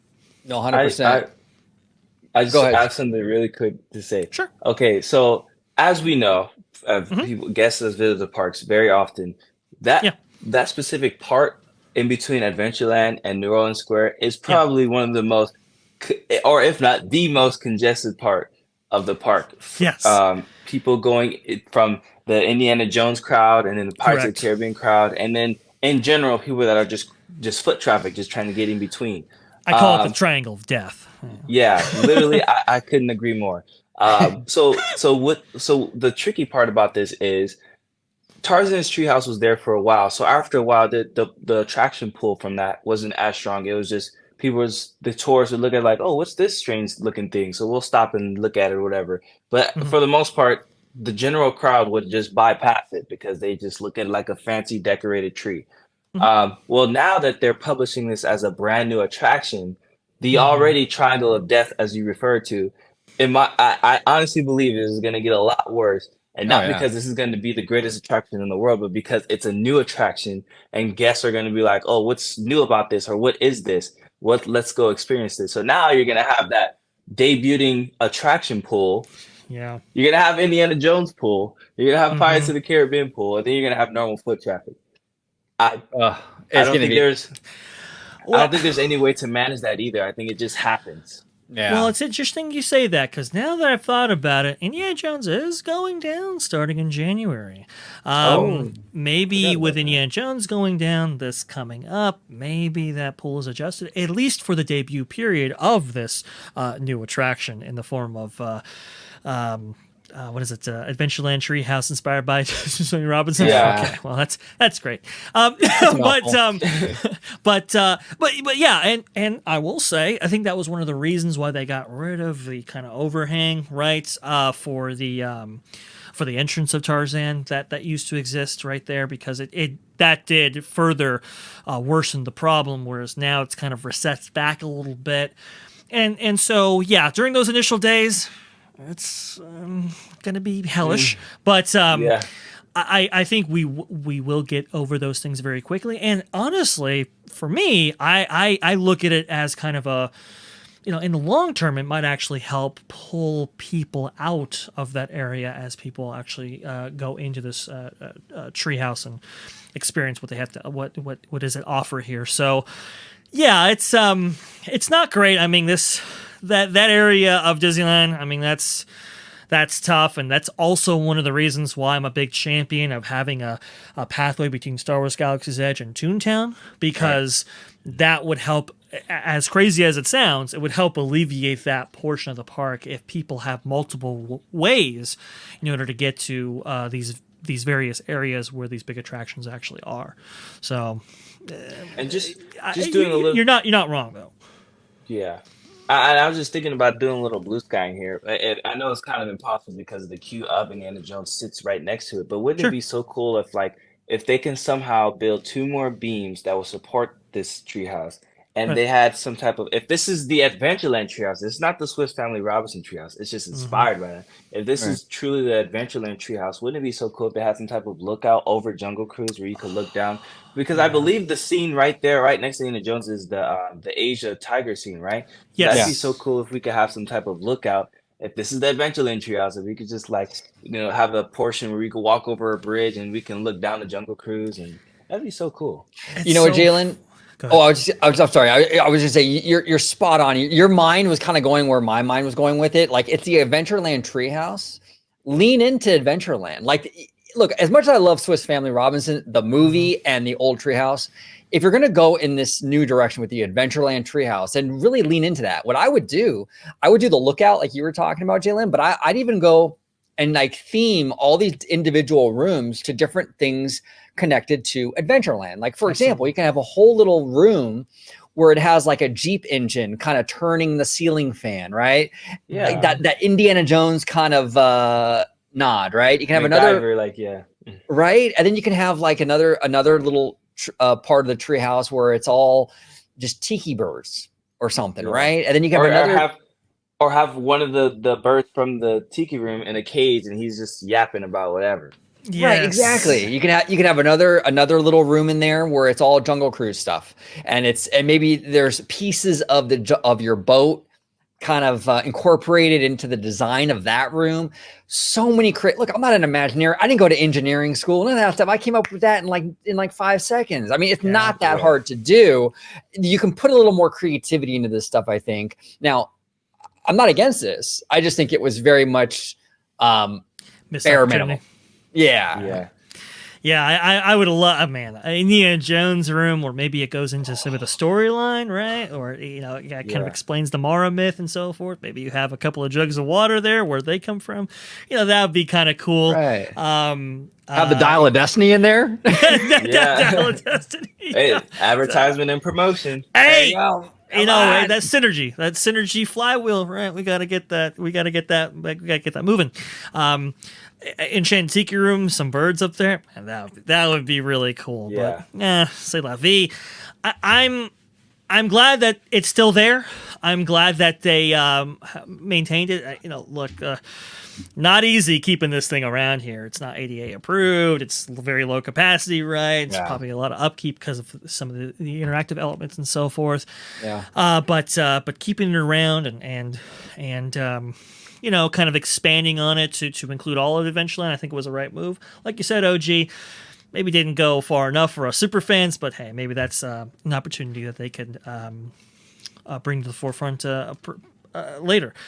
I do like your idea, Jalen, about maybe having some catwalks look over and so forth. Yeah, I know, that'd be cool, man. Early on in Adventureland's life, before the trees grew up to be the size that they are, there used to be a lookup point with the old Jungle Cruise building that you could go up and you can actually see the entire waterways and so forth and the track of Jungle Cruise from that one vantage point. Unfortunately, the jungle grew up so much that doesn't really provide that observation deck as they originally intended. But that's an old thing there. It'd be cool to get back to that in some way. Now there are big cranes that were craning in some big props and so forth for this treehouse. So cool. We'll see. It might be fun. Absolutely. And that brings us to our next topic, which is going to take us all the way to the wonderful state of Florida for the Cali. Here, I'll just pull up the article. Mm-hmm. The Cali River Rapids. It's closing, worrying fans that it may be permanently offline. Now, Deadline. Oh, no, this is funny. Okay, I like Deadline when it comes to movie news. Okay. This article read like a Inside the Magic article or something. This like it was a rumor that came out of nowhere. It makes no sense. I don't know, Dre. If you want to set the table with this one, I think what we should take maybe like 10 minutes just to read it because I think some of this stuff is hilarious here. So, Walt Disney World is closing its Cali River Rapids ride on January 9th, sparking worries that the closure may be permanent. First of all, no, nobody. I look. I do this now. For practically a living now. I'm on Twitter. I think my phone just told me. I think I'm on Twitter 10 hours a week. I think, right? No, that doesn't exist. That's not a thing. But we'll go on here. Disney frequently changes its rides, worrying longtime park goers that our beloved ride may not return. Usually the changes are minor, as in adding inclusive characters on It's a Small World After All. That's it's just a small world. It's a small world, guys. That's all it is, and lowercase, but that. Yeah. Or removing the images of pirates chasing winches to name 2 rides that had updates and then returned. I don't know. It's a weird thing, OG, to actually have this out here, especially alluding to other attractions that had changes. Is Disney putting out there that they're going to change Kali River Rapids in order to be... Because we did hear about surveys that were being done on Disney's Animal Kingdom saying that, some things weren't inclusive enough or weren't culturally sensitive enough. Do you anticipate that that's maybe maybe this is where that article is coming from, maybe a little bit? It could be. I mean, to be quite honest, I'm not familiar with the attraction itself, so I don't really know what's in there or not in there to really say if this is a possibility of removing it for cultural sensitivity reasons or whatnot. But I think that the fact that this article is coming from Deadline is really suspect because right. It kind of feels like almost like a weather balloon testing, putting the feelers out there from C-suite, right? Because Deadline doesn't run a lot of theme park news. I mean, they don't, I mean, even big theme park news, I don't see Deadline going with these stories. And then to come out of nowhere with this Kali Rivers run attraction rumor that no one in the fan community has even heard of, really strange. What do you think, Jalen? Well, I am a little bit more familiar with the attraction, and there's nothing about the attraction that creates a this shouldn't be in the ride or anything like that. For number one, there is nothing like that going on. Number two, you're moving so fast throughout the attraction.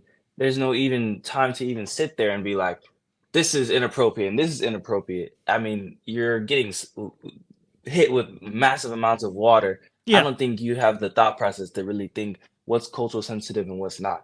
I don't think so. And to add to that, why I feel like this is more, I mean, just the obvious answer is it's January, it's winter.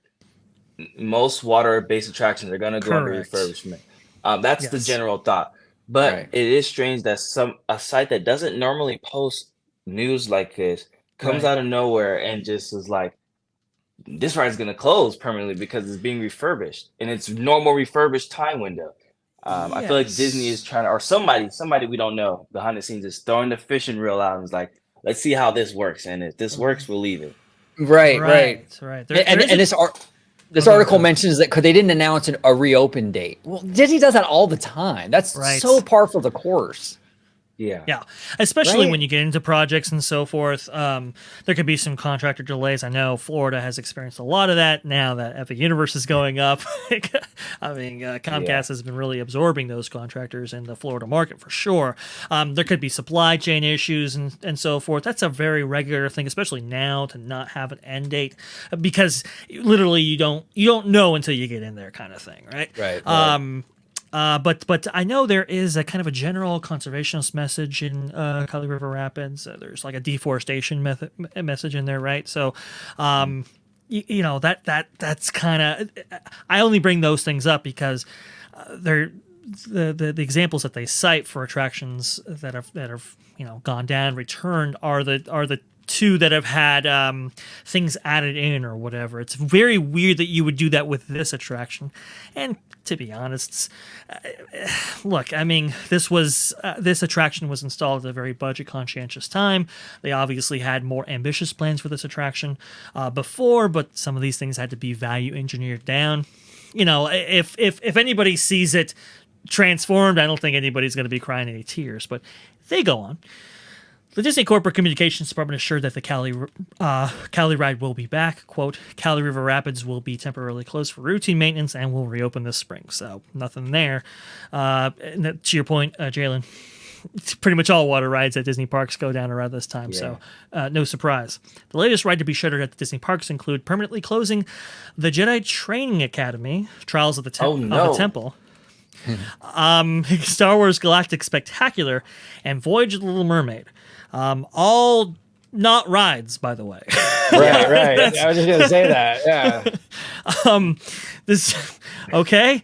Disney will temporarily close Frozen Sing Along Celebration in January. It should reopen by the end of January. Disney's Animal Kingdom will close Kali River Rapids starting on January 9th. What's concerning is the end date for the closure is undetermined. To your point, OG, that's a very usual thing, especially now with current market forces and economic conditions being what they are. The park will close the iconic Splash Mountain on January 2nd, 2023, and it will get a completely new theme.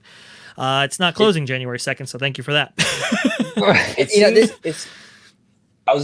I'm sorry. It seems like the articles, whoever wrote this article, contradicted their own statement and saying that this attraction that's scheduled for refurbishment may be closed permanently, but everything that they listed as examples aren't attractions; they're entertainment productions. So I don't know what he was trying to. It seems like he didn't even know what he was writing. He just had something to write.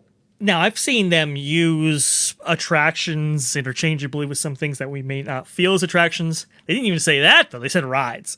So it's okay, well, clearly those aren't rides. But go ahead, Richard.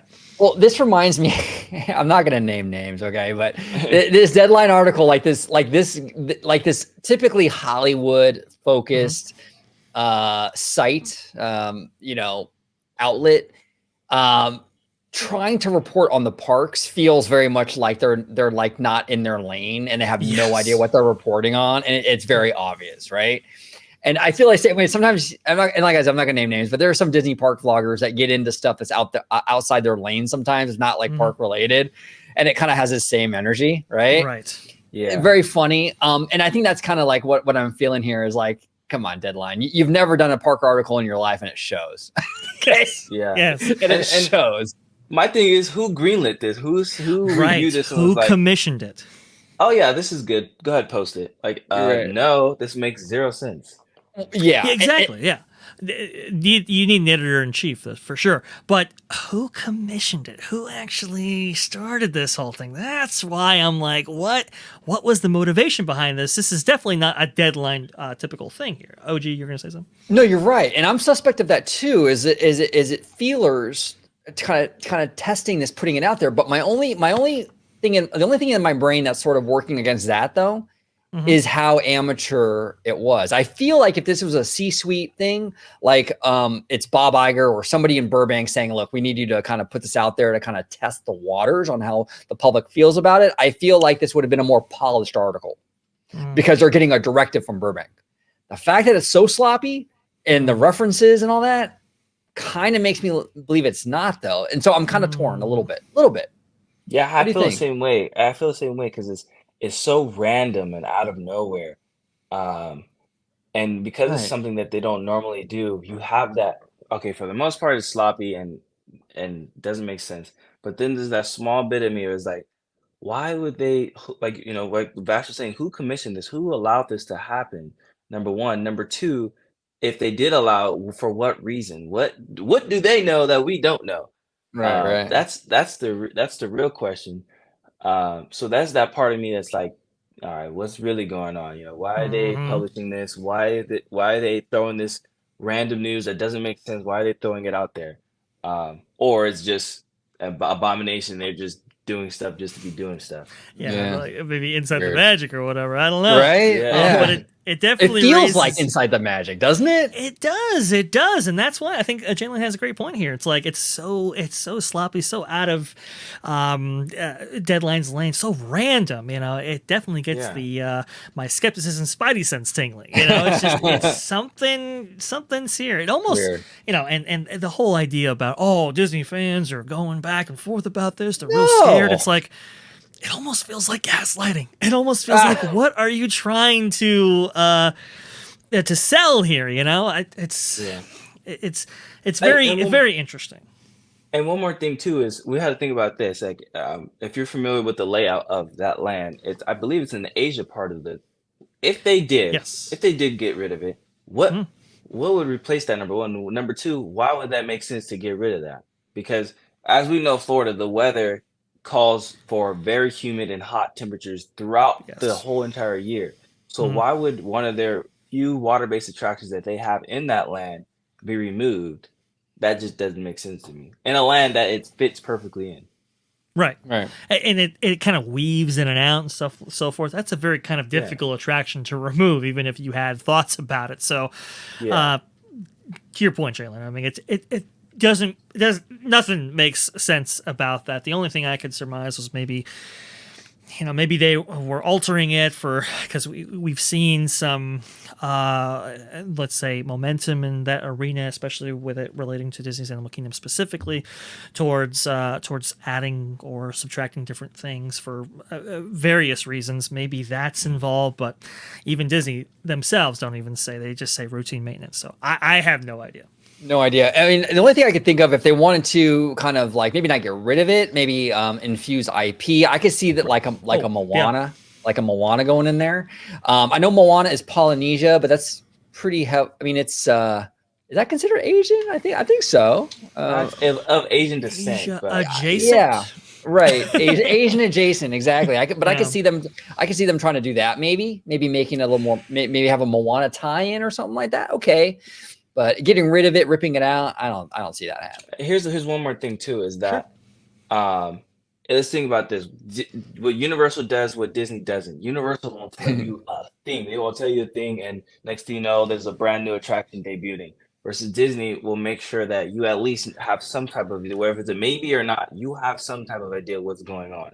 So in my opinion, if anything more ambitious than a normal routine maintenance was happening at that attraction, we would have some type of blog, we would have some type of at least initial hint that something was happening, whether adding IP, removing something, whatever, we would know about that. So that's another thing with this article is if anything ambitious was happening to this attraction, we would know.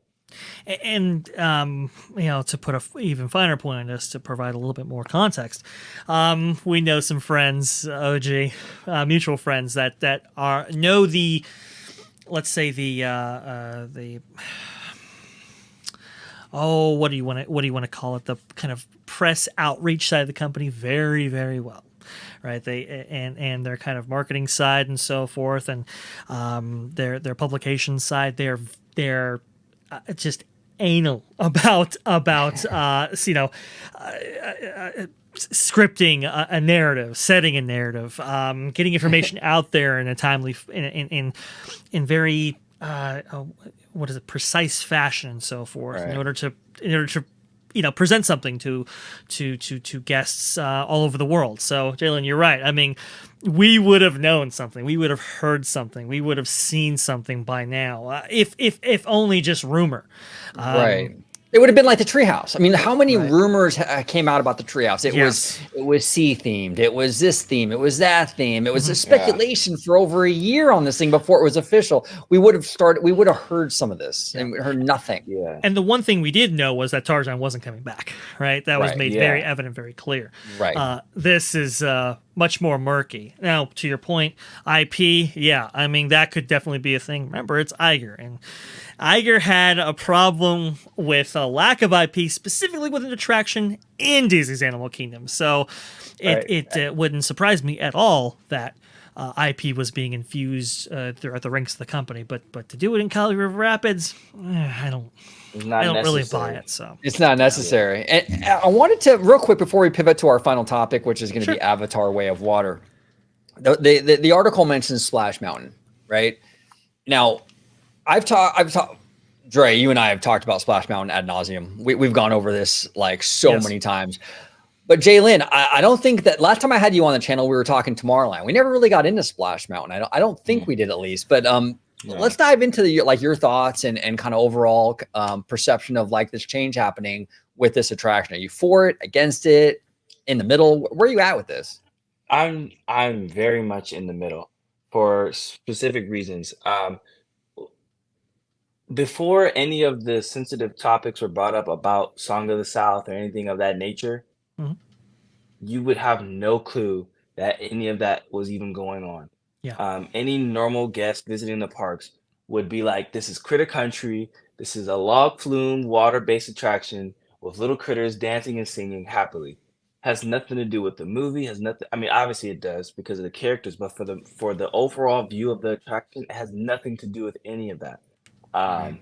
It's its own representation, probably in the universe of that film, but as far as the attraction itself, it has nothing to do with the movie. It's just them enjoying themselves um, in the Brer Patch.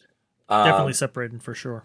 yeah, and until it was brought up that it's the same IP and the same like I was saying in the same universe as the film, now it's a problem and now it has to be rethemed and things of that nature.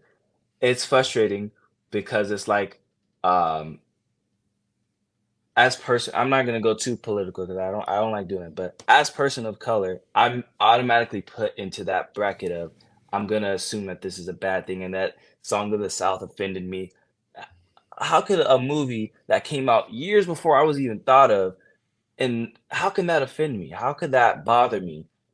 When I've been getting on this attraction my whole entire life and it has nothing to do, I don't get this this is a racist attraction. Like it has nothing to do with that. And I don't even think the movie had anything to do with that.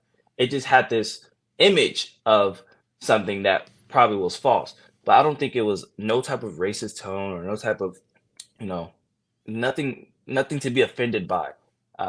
But because in that time frame, you know, it was the syrup bottles and everyone was offended by something. So Disney didn't want to be put into that bracket of things to be tore down or things for their company to be tore down because they have this possible representation of racism or whatever, however they approached it. So they did what they thought would be best to retheme it to something more culturally appropriate.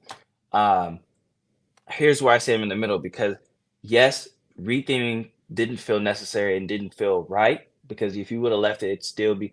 I mean, we could be honest, Splash Mountain is a top 5 attraction, without a Yeah. doubt. Oh yes. Um, so whether if you change it or not, it would still be that. But I'm in the middle because I don't mind a retheme. It's something new, it's something fresh, being brought to the parks. Um, I'm not saying it's going to be better, but I'm just saying it's something new, it's something fresh that's happening at the park. We don't know because it hasn't debuted yet. It may be a bust. When you look at Spider-Man and the whole Avengers campus, I thought for sure that Spider-Man attraction was going to be top 5. I was so excited. I was so ambitious of this new attraction Mm, coming to DCA, and it was very lackluster, and it was mm. very much like copy and paste of what they have in the same exact park. You know, It's true. usually copy and paste attractions happen like in parks like Tron to Walt Disney World to Shanghai, Sure. but to have a copy and paste in the same exact park, literally Mm. walking feet from each other, that's like, all right, what are we doing here? Like that's not, you know, as a tourist, that's something new and ambitious, but as locals, that's like, all right, like this is gonna get played out really quick, and we have no idea. We have some idea of what's happening to the e-ticket Avengers attraction, but for the most part, we have no idea what's happening.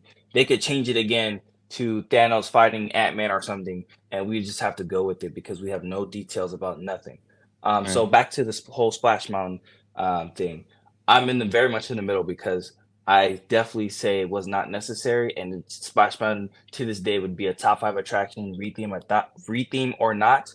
But at the same time, I don't mind that there's a retheme because it's something new, something fresh.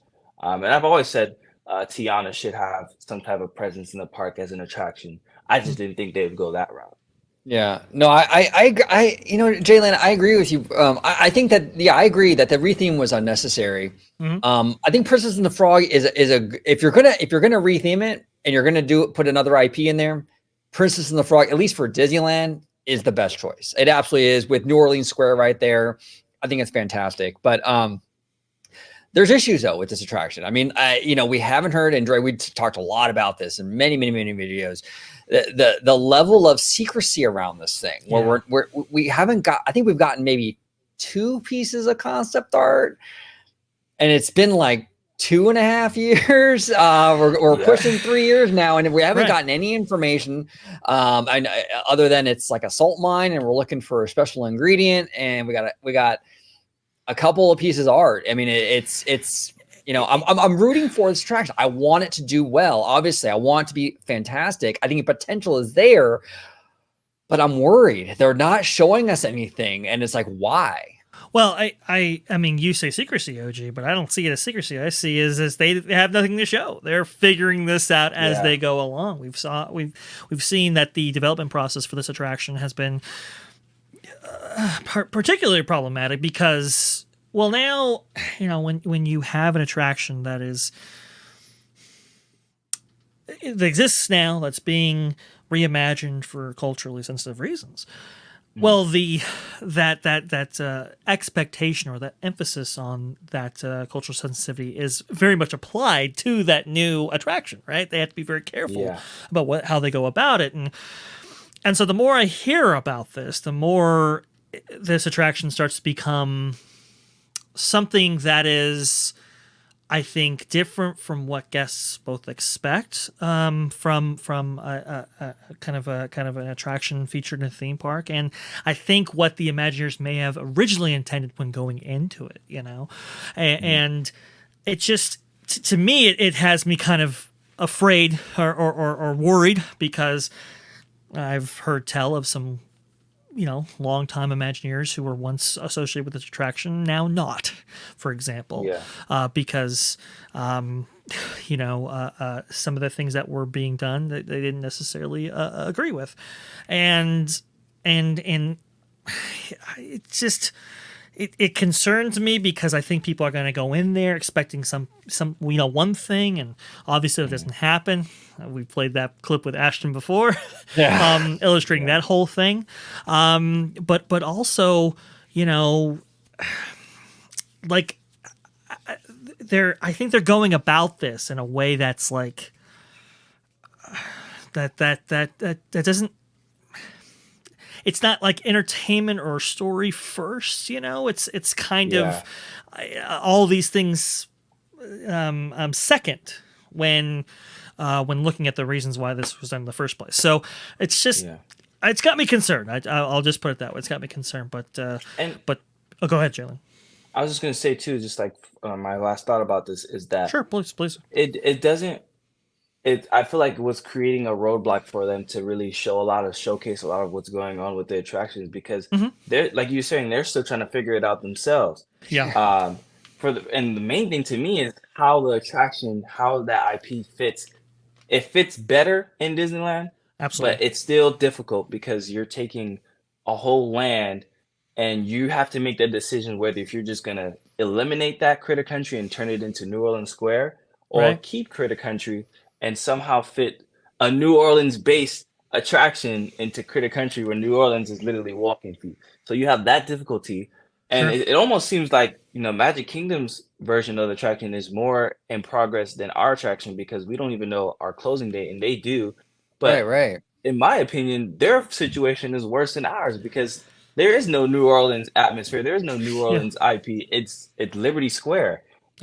And that's not even where their Splash Mountain attraction is. It's in Frontierland. So explain to me how you fit a New Orleans-based IP in Frontierland or somehow fit into Liberty Square. How they pull that off, I don't know. And what confuses me is how their project is more advanced than ours, and ours is more fits our situations. I think the angle with this, and I'm just kind of spitballing here. I think the angle, because we heard from at D23 that the whole storyline is it's a salt mine, right? Sure. And we're gonna help Tiana find a special ingredient or missing ingredient, right? Sure. The Walt Disney World one, I think ours at Disneyland will definitely be New Orleans, almost certainly. But the one in Florida, what I think they'll do is they'll slightly tweak it where Tiana is on location looking for this ingredient. So she's not in New Orleans, she's in some other state, some other region looking for this ingredient, which is why you see her in sort of like this almost like safari looking kind of outfit. It's like very adventurous looking outfit. So I think that's going to be the angle in Florida, is that it's not it won't be New Orleans. It'll be some kind of like she's on location looking for this thing, and that'll be that'll be how they tie it into that whole area. I'm just guessing. I could be completely wrong. Maybe they don't give a shit. Let's be honest. Maybe it'll just be a New Orleans attraction in the middle of Frontierland. It could be that too. I don't know. Yeah, I mean, I know there are two development teams working on this. What is it? Partially together, partially not, because it's really two different facilities. These are really two different attractions when you look at it analytically, and so you have to develop sets differently and so forth. So it's a monstrous project, and for Magic Kingdom specifically, the expectation on that I think is even higher than it is at Disneyland. At Disneyland, like Splash Mountain is top 5 for sure, right? But at Magic Kingdom, some people say that is the best attraction in that park. So there's a little because Disneyland is way differences there. Back. It's like how many iconic attractions can you fit into one little park? We got Indiana Jones, this one, that one, Pirates, this one. Yeah. But in Florida, on the west side, you've got all e-tickets all around. Yeah, it's crazy. It's crazy. Mm-hmm. And here's another thing that, as growing up as a kid going to the parks, I don't know why, but every time I got on Pirates and the scene right next to Blue Bayou where you have the fireflies and the old man playing the banjo on his rocking chair, every single time I passed that scene, the only thing when Princess and the Frog was debuting and was new and fresh on everybody's mind. Every single time I passed that scene, the only thing I could think about is, what if there was a Princess and a Frog ride here or something like that? I knew that would never happen because they were never going to replace Pirates of the Caribbean, right? Because that's an iconic attraction. But things like that, things like those scenes, it's like, wow, I would love to have a Princess and the Frog ride or an attraction, but don't make an attraction because you feel like you have to fit the cultural whatever. Right. That's my thing, because I feel like that's what happened. Is this a whole uproar happened, and then they're like, okay, now we have to do, like, they feel like they have to, and they rushed it, and now they don't even know that we don't know nothing about it because they don't know nothing about it. They don't have no idea how to approach it because it was rushed. This is, to your point, Jalen, you make a great point here too. This is the first attraction. Now, we've seen some design choices taken for some attractions, for culturally sensitive reasons and so forth. We've seen that before, but we've never seen an entire attraction be the inception for that idea come from that place. We've not seen it before. So that's a very kind of different thing here. Now, you'll be happy to know that Imagineers did take inspiration from that initial bayou scene for Pirates of the Caribbean specifically. From Pirates of the Caribbean, like they took inspiration for that specifically for the attraction that you're going to see when this Tiana's Bayou Adventure actually debuts. So that's good. That is good. That I think could work. And there's potential there. I mean, imagine that Pirates Bayou scene on such a big scale, like a Splash Mountain. I mean, that's massive scale. I think there's a lot of potential there. Mm-hmm. Just got to tap into it. And I got to be honest with you. Look, there's like this movement, the Save Splash Mountain movement out there, right? Mm-hmm. Look, it's over, guys. Okay. And gals. I mean, look, they're not going to reverse course, especially now with Bob Iger there. It's going to change. So respectfully, I would refocus your attention on pressuring Disney just to make this retheme the best it could be. Okay, they're not gonna cancel the plans. Mm-hmm. Even Chapek didn't cancel the plans. Bob Iger certainly ain't gonna do it. Accept it and let's move forward and try to push Disney into pumping the most quality they can into this retheme. I think that's the best way forward, and I think that's the best way to respect the former attraction as well, and the amazing talent that went into both the movie, and the voiceover work and all that. That's how you honor them, is by pushing Disney to make this version fantastic. And our good friend Ali, a friend of the channel, and to her credit, she emailed Disney and got a response trying to get the voice talent incorporated into this new attraction. Correct. And I think that would be amazing if they did that. Maybe have some of the old voices kind of in the background for some of the critters and what have you, to sort of pay homage to, at least not the movie necessarily, but pay homage to the amazing talent that was involved in that movie and in that attraction. I think that it would be a real shame to lose that those voices, that amazing talent, just because they decide to retheme it. I think incorporating it into this new version in some way would be a nice little nod to all those great people involved, in my opinion. We'll see. Jalen, do you have any final thoughts? I think for the most part, that's exactly what I was trying to gain towards. Um, it if they just would have took a little bit more time to really like think about this, and if this, I mean, it's just so strange because you take Splash Mountain that's so cherished in the park. Usually, attractions that get rethemed are attractions that's been there for a long time and they don't have the same guest pool as any other attraction. They become outdated. I don't think Splash Mountain was outdated. I don't think it was on its way to being outdated because, like we were saying, it would have always been a top 5 attraction in the park. Right. Yeah. Um, so it is very strange, and it is very. I'm very curious to see how they approach it. No, 100%. Very curious. We'll just have to see. I expect that the Splash Mountain at Disneyland will have its closure date. It'll be imminent here. It'll probably be revealed within the next couple of probably weeks. But we will see. Switching gears here just a little bit right now. This probably not enough to have an entire Orange Nerd video on this, but hey, maybe we can have a clip that we can take this out. Absolutely. And include that. Right here, we were wondering what the kind of weekly drop off would be for Avatar: The Way of Water. It's a very ambitious film for the Walt Disney Company. Definitely a lot of investment for sure. And well, Avatar: The Way of Water earns $63.4 million in the film's third weekend domestically, a 0% drop off from the second weekend. That's according to Discussing Film. Well, according to the numbers, it was actually better than that. It says right here, December 30th, 2022, percentage change from last week, plus 6%. So it actually gained.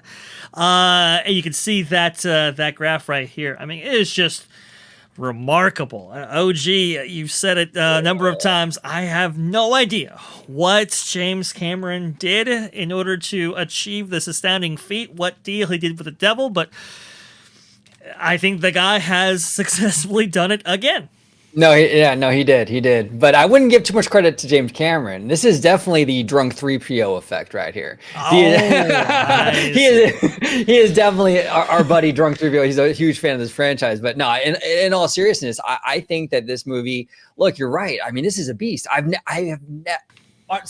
Honestly, I haven't seen this since the last Avatar movie.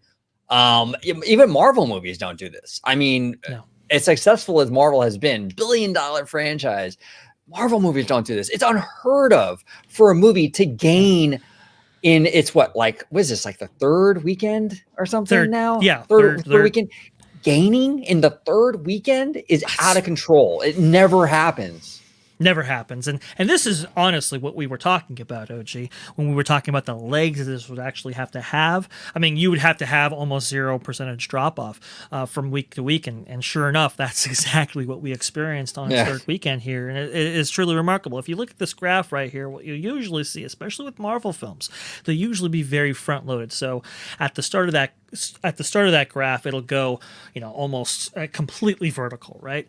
And it'll just climb that up, but it'll start to level out and flatten out as time goes on. And by like your third weekend, it is no longer vertical. It is almost horizontal. Whereas it is a straight diagonal line going across this graph, which tells you the legs it actually has. And I believe the lighter portion of this graph is its kind of estimate range and even exceeded that. So this is a truly remarkable feat for sure. Jalen, any thoughts? I've always been just noticing this. Like it's just so insane because like usually with sequels and franchises, the sequel never does as good as the first film. And what's so surprising is that this is the sequel, but it's also been like almost 10 years since the first one. So Right. the fact that it's been such a large amount of time in between and it's a sequel, people are already not expecting it to be as good as the first one. It's producing insane amount of numbers. And props to James Cameron because he pretty much predicted this. He's very confident in his work, and he would have told you from the jump that I'm gonna be. I feel like he was very frustrated that because the Avatar film was so long ago, that Marvel had came into play and Star Wars had came into play, and they kind of just took over. And then Fast and Furious, they never stopped making movies, Yeah. so so they kind of took into play while in the absence of the Avatar films, and he kind of became frustrated because he probably thought that between Titanic and Avatar, which are both his productions, he probably figured out that I'll never be dethroned. And when Marvel eventually did that, and Star Wars started gaining ground, and the other films started gaining ground to that top five of numbers, he became frustrated and was like, "Oh no, this doesn't feel right," And he, sure enough, just instead of just being like, "Oh, we have the sequel ready to go, and here you go, the sequel." No, I have 3 other films ready to go, and they're going to be just as good, if not better, than this one. It's like it is nonstop. No, it's wild, and this bodes very well. Well, for a lot of things, it bodes very well for a possible Pandora expansion over at Disney's Animal Kingdom. Oh, absolutely. Almost a certainty at this point, especially with James Cameron admitting that he emailed Bob Iger in regards to his ideas for plussing the Flight of Passage and stuff like that. So you can guarantee something will come about in Pandora. So it bodes very well for the theme parks and theme park fans. I think it bodes very well for the theater industry, because this is exactly what they needed. They've had a little bit of a soft few months since summer ended. So this is much welcome for them. And it's also very welcome to Disney. I mean, Disney is coming off of Lightyear and Strange World, which died a dog's death at the box office. It's so funny to me too. People talking about Strange World lately. Not to digress a little bit. Sure. Oh, I see all these outlets talking about how Strange World is doing so great on Disney Plus. Yeah, I mean, because they don't have to pay for it. They pay $7 a month for Disney Plus. It's free. You just click on it. I mean, look, when something you're not paying for something, like, there's a lower threshold. Yes. Right. Like, it just shows you that the people were not willing to pay for this movie, and they're just waiting for it to basically be free at home.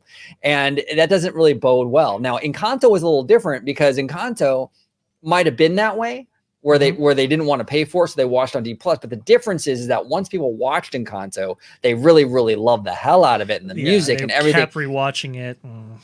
Right. It did a lot to prevent that churn that we talk about. Yes, and it's to the point where it's like Encanto brought in a lot of genuine fans, and in Encanto, if you were to release an Encanto 2 in theaters, say next year, it would do enormous box office numbers. People love that movie. People are not walking away from Strange World going, "Wow, I wish I would have saw that in theaters." Not so much. Not so much. And I have a question. So is this the first? I mean, is this Avatar film fall into lines of? Is this a Disney film, or did the production and all that happen before that merger? So a lot of the production and a lot of the initial investment cost, the kind of what is it, the R&D and so forth, that did take place before Disney bought it, right? But I mean, Fox's debts now become Disney's debts, right? So Disney did de facto pay for it in the form of that purchase price, that $70 billion purchase price that they actually made to acquire Fox. So yeah, I mean, look, listen, I think there was a multi-movie deal that was actually signed with Fox and Cameron. Before this, I do believe that Disney, I believe they've actually implied that they will maintain that throughout, and that's why James Cameron is working on those sequels. I think that will continue, and even if it didn't, I think just based on this box office performance that we're actually seeing here with Avatar: The Way of Water, do you think they would be inclined to provide James Cameron with as many resources as he possibly needs to churn out as many of these as he possibly can? Because I brought that up to say that if this is very much a Disney film, which I mean, for obviously reasons, the next few films will be very much a Disney film. Yeah. Disney has they don't care if he's bickering or they don't care about none of that, because for one particular reason, most of the top 10 movies in the box office are Disney produced films. If it's MCU, if it's Star Wars, if it's Avatar, it's Disney. So whoever's running that department is whoever's running the movie and entertainment department is sitting back and like, my job is done. Like they're probably making endless money because I mean, Avatar is out now, and literally in February we have Ant-Man and Quantumania, Yeah. and then for the rest of the year we have the Marvels, I think, and Disney Plus content. So it's like movies and entertainment are winning right now as far as money making. So that's just crazy to think about. In 2021, 2022, the box office gross obviously wasn't as robust as maybe it was in 2019, right? That was just insane. And it's been a road to recovery, and while they have been successful, especially if you look at the kind of box office gross in general, I think it's like a plus $4 billion figure as compared to other studios, because so many of those films have been so expensive, it hasn't been as profitable, I think, as people have thought. This is genuinely extremely profitable right here. I mean, we're talking this is going to be anywhere between 1.6, 1.9, maybe even more than that. And this is definitely a needed win and a momentum that they can ride in that 2023 slate that you bring up, Jalen. I think, you know, between Quantumania, between Guardians of the Galaxy Volume 3, who now everybody knows that was James Cameron's James Gunn. Yeah. James Gunn's last production with Disney, right? So you might get people just kind of interested, just are curious to see what they actually do with that. I do think you're in pretty good shape right here. It's kind of unfortunate that Star Wars isn't at a point where it can join in that, but Avatar does more to make up for it, I guess. This is good. And I know there's no correlation. I know there's no connection, but I'm just making a quick little joke. If they can use that profitable money and go repurpose or put back interventions, I'll be happy. You like the interventions? Wow, I don't know. I don't know why I'm so fascinated with it. It's like it was so perfect, and if you were to get rid of it, why use it as a meet and greet? Like make it something better. I don't know. I'm sorry, God. I know I always bring it up. No, it's fine. You're absolutely right, Jalen. Well, the cool thing about interventions, honestly, the cool thing about it is that it definitely does kind of tip its hat to Walt Disney in a lot of ways. Yeah. And I know a lot of fans are gonna be like, what the hell is he talking about? Well, hear me out. It's a showcase, or in theory was supposed to be a showcase of new technology. That's all Walt Disney right there. You know, I love the idea of it. I really, really do. You know, that kind of concept of having a place to go where you can kind of play with this new tech and kind of showcase it and get these sponsors in there. It was kind of like almost like Epcot, the original Epcot concept in like one room, right? Yeah. In a lot of ways, I think that's why I like this so much. Right. It's kind of cool. It's a cool idea. That's kind of Tomorrowland in general. When Tomorrowland opened in 1955 through, what is it, well into the 60s. I mean, it was a showcase for companies and corporations to showcase their new technologies. You know, you had Monsanto with their Hall of Chemistry. You had the Hall of Aluminum, the Bathroom of Tomorrow, and so forth. Like those were staples in Tomorrowland for many, many years before they can actually get bona fide attractions that we know and love today as associated with the area. Interventions was definitely harkened back to that time period. And it was tip my hat to Barry Braverman for actually arranging that whole thing and getting that working both on both coasts at that time. I thought it was definitely in line with kind of that spirit of tomorrow, an optimistic tomorrow, and so forth that Tomorrowland is known for.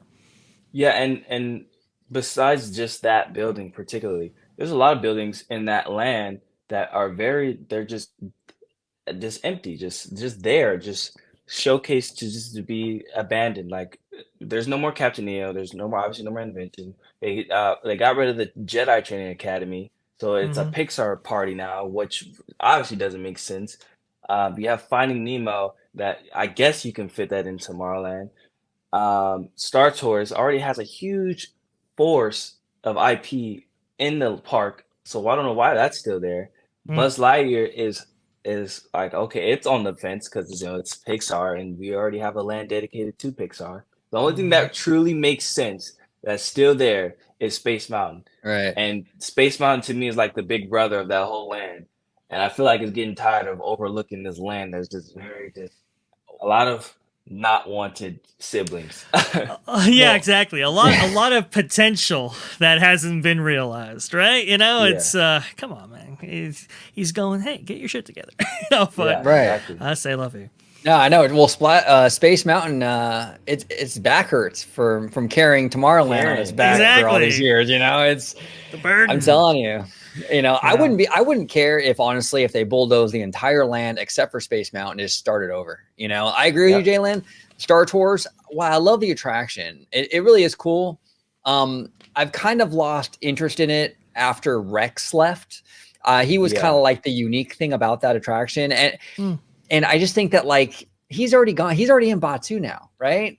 I'm Right. okay with Star Tours closing shops. Simulator rides aren't like the novelty that they were in the mid '80s. They just Sure. aren't. I'd be fine with them Next shutting that level down. technology. Right. We got all kinds of new tech now with this kind of these simulators. Universal's been taking that to the next level with a lot of stuff. Yeah. I think it's time we can kind of move on from Star Tours. Buzz Lightyear is like a lesser version of Midway Mania. Again, we can kind of get rid of that. The submarines, I think the biggest sin of getting rid of the subs would be losing the aesthetics of the lagoon. If they can find something else to replace it, that maintains like an aesthetic, an aesthetically pleasing visual in that spot, I'd be open for that. Mhm. I think everything's up for grabs, except for Space Mountain. So I don't know. We'll see. I think Tomorrowland is on the horizon. I think that we definitely are looking at a new Tomorrowland, not soon, but 5-10 years, maybe we'll probably get something, Mhm. but I just hope they do it right this time and not half-ass it. Okay, I promise. I won't say nothing else. I just as you said that, I just started blue skying. I was like, okay, what if we eliminate the submarine? We keep the lagoon because you want to keep the aesthetic, right? We want the lagoon to still be there. And Sure. for some reason, we don't get Babytron, because we wouldn't get Fulltron. We get Babytron. If for some reason we don't get Babytron, we keep Autopia. What if we extend Autopia over the lagoon, build some beams, some cement beams that'll be, obviously strong enough, and build some high enough guardrails so, if for some god reason that the cart goes over and you build something high enough to prevent that from happening, Sure. or something in that nature, so that something like that would happen. But have the track go out over the lagoon.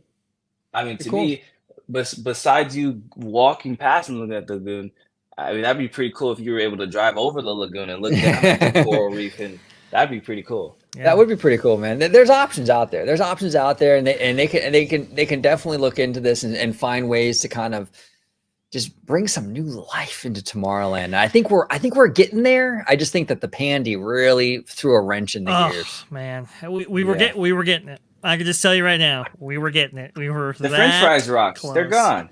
I know. Well, that was part of it. That was going to be okay, this is the first thing we do before we do Tomorrowland for real, right? It's so funny. Tomorrowland, the land that will be built tomorrow. I can't tell you how long I've been saying, oh yeah, it's probably 5-10 years. Right. I know. Keep saying it, and I know. oh, it's so Broken frustrating. record. I Yeah, know. right. I'm telling you, it's always a bridesmaid, never a bride. Right, and that goes back to the 50s, right? When it was like there was a real talk that Tomorrowland wouldn't be an opening day land at all. Well, took Walt's just like, dude, we had to have something, and that's where the kind of the corporate let's say that the corporate showcase actually came from, was to get Tomorrowland open. So it's always been on the struggle bus. Its entire Always. life, at least at Disneyland, and it's such a shame. But you talk about these other attractions, right? And my thing is look, creatively, not the greatest, but operationally, it does what it needs to do, and that's why there's never been this real onus to really do something about it, because Ops loves it. But go ahead, OG, you were gonna say.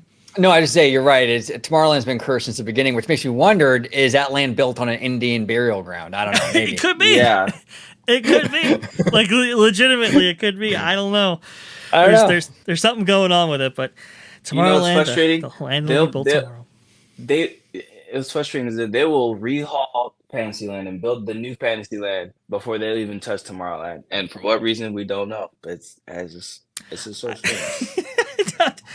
It's Ops, it's like they're like I'll give you an example, right? We hear about Hollywoodland a lot and how that's probably the next land that's going to be, looked at in terms of being reimagined, right? To fulfill, I think, the promise of California in a little bit better way than it does actually now. And the reason why is because operationally, it's nowhere near Tomorrowland. It doesn't have that big e-ticket to drive people forward into various sectors of that land. It's not cohesively themed, so people don't want to stay there for extended periods of time. It doesn't really get the merchandise or revenue opportunities that other lands do. Operational, it's totally different than Tomorrowland, and that's one of the reasons why it's probably going to be first on the chopping block first, rather than Tomorrowland. Well, and that's why I think also a big factor in why you hear more about Fantasyland and more about Hollywoodland is the IP. Both of these lands, you look at a land like Fantasyland, these are billion-dollar princess movies. The Frozen franchise is it's up there. I mean, those movies each of those movies each made over $1 billion. It's out of control. Well, it's still top 5 in terms of movies most watched on Disney Plus and so forth. Like, that's still a thing for the Walt Disney Company for sure. And Hollywoodland is like an excuse to pump all those IPs in that land as well. So I think that's kind of like an angle as well. Go ahead, Jalen. I'm sorry, bro. I was just gonna say, just on that point, I think I just binge watched some of the princess movies not that long ago, just because it's just that's how iconic and nostalgic they are. Right. So to your point, they will continue to make money whether they're in movie theaters or not.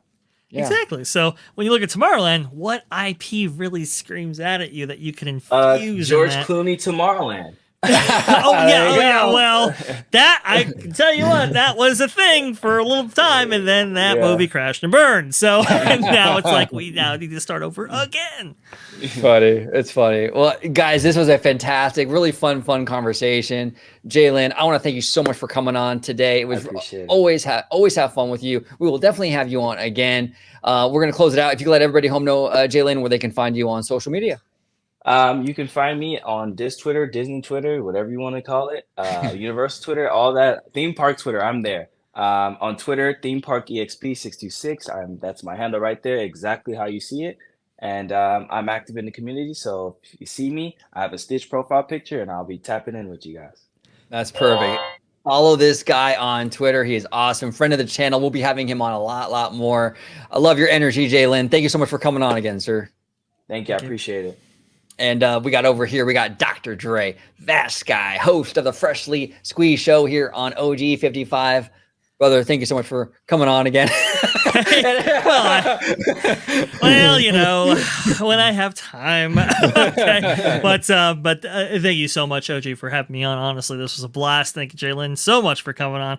This was absolutely wonderful. Well, I'll echo his sentiment there. You can find me on Twitter or just Twitter, whatever you want to call it, at VashGuy. It's right down there. Just go ahead and type that in. Should pop up for all the, as Christine Wastelands McCarthy would say, for all the robust discussion right there. OG, you got that drop for me? Oh, I do. Here we go. Take it away, Walt.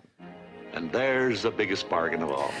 The biggest bargain of all, indeed. Well, you can find that only here at OG55, where we have some amazing shows like Orange Nerd with my buddy, dear friend OG right next to me. Citrus Corner with George. We love him even if he's not here. We still think about him even today. Yes. And my show on there, Freshly Squeezed, your source for juicy news and info, squeezed fresh right from the Grove. And I thought that was a particularly good conversation, fellas. Thank you so much for having me on it. It was fun. And without giving away any spoilers, we do have, speaking of lineups here on the channel, we do have something new coming to the channel. We'll be making an announcement soon. I'm not going to give any more detail on that, but we will be doing a video on it and talking about all that. New things are coming for sure. But now woohoo. And now we're all friends with Mr. Theme Park Wizard. Ethan, we love Ethan. He's awesome, friend of the channel, a good friend. And he's a big Universal guy. So I figured we'd close it out with some Universal. Here we go. It's been an honor serving with you all. There we go. Thank you, Optimus. And thank you all for watching. Comment down below with all your thoughts on everything we talked about, your optimism or lack thereof in Disney parks in 2023. Magic Keys being blocked out for like a couple of weeks at Disneyland Resort, and the crowds were still there. What are your thoughts on that? What are your thoughts on Avatar, The Way of Water? What are your thoughts on Splash Mountain? We talked about a lot of stuff. What are your thoughts on Interventions? Are you Team Jalen? Are you Team Jalen when it comes to Interventions? Comment down below. Comment down below. We would love to hear from you. Thank you all so much for watching. As always, have a wonderful, wonderful day. Bye-bye, everybody.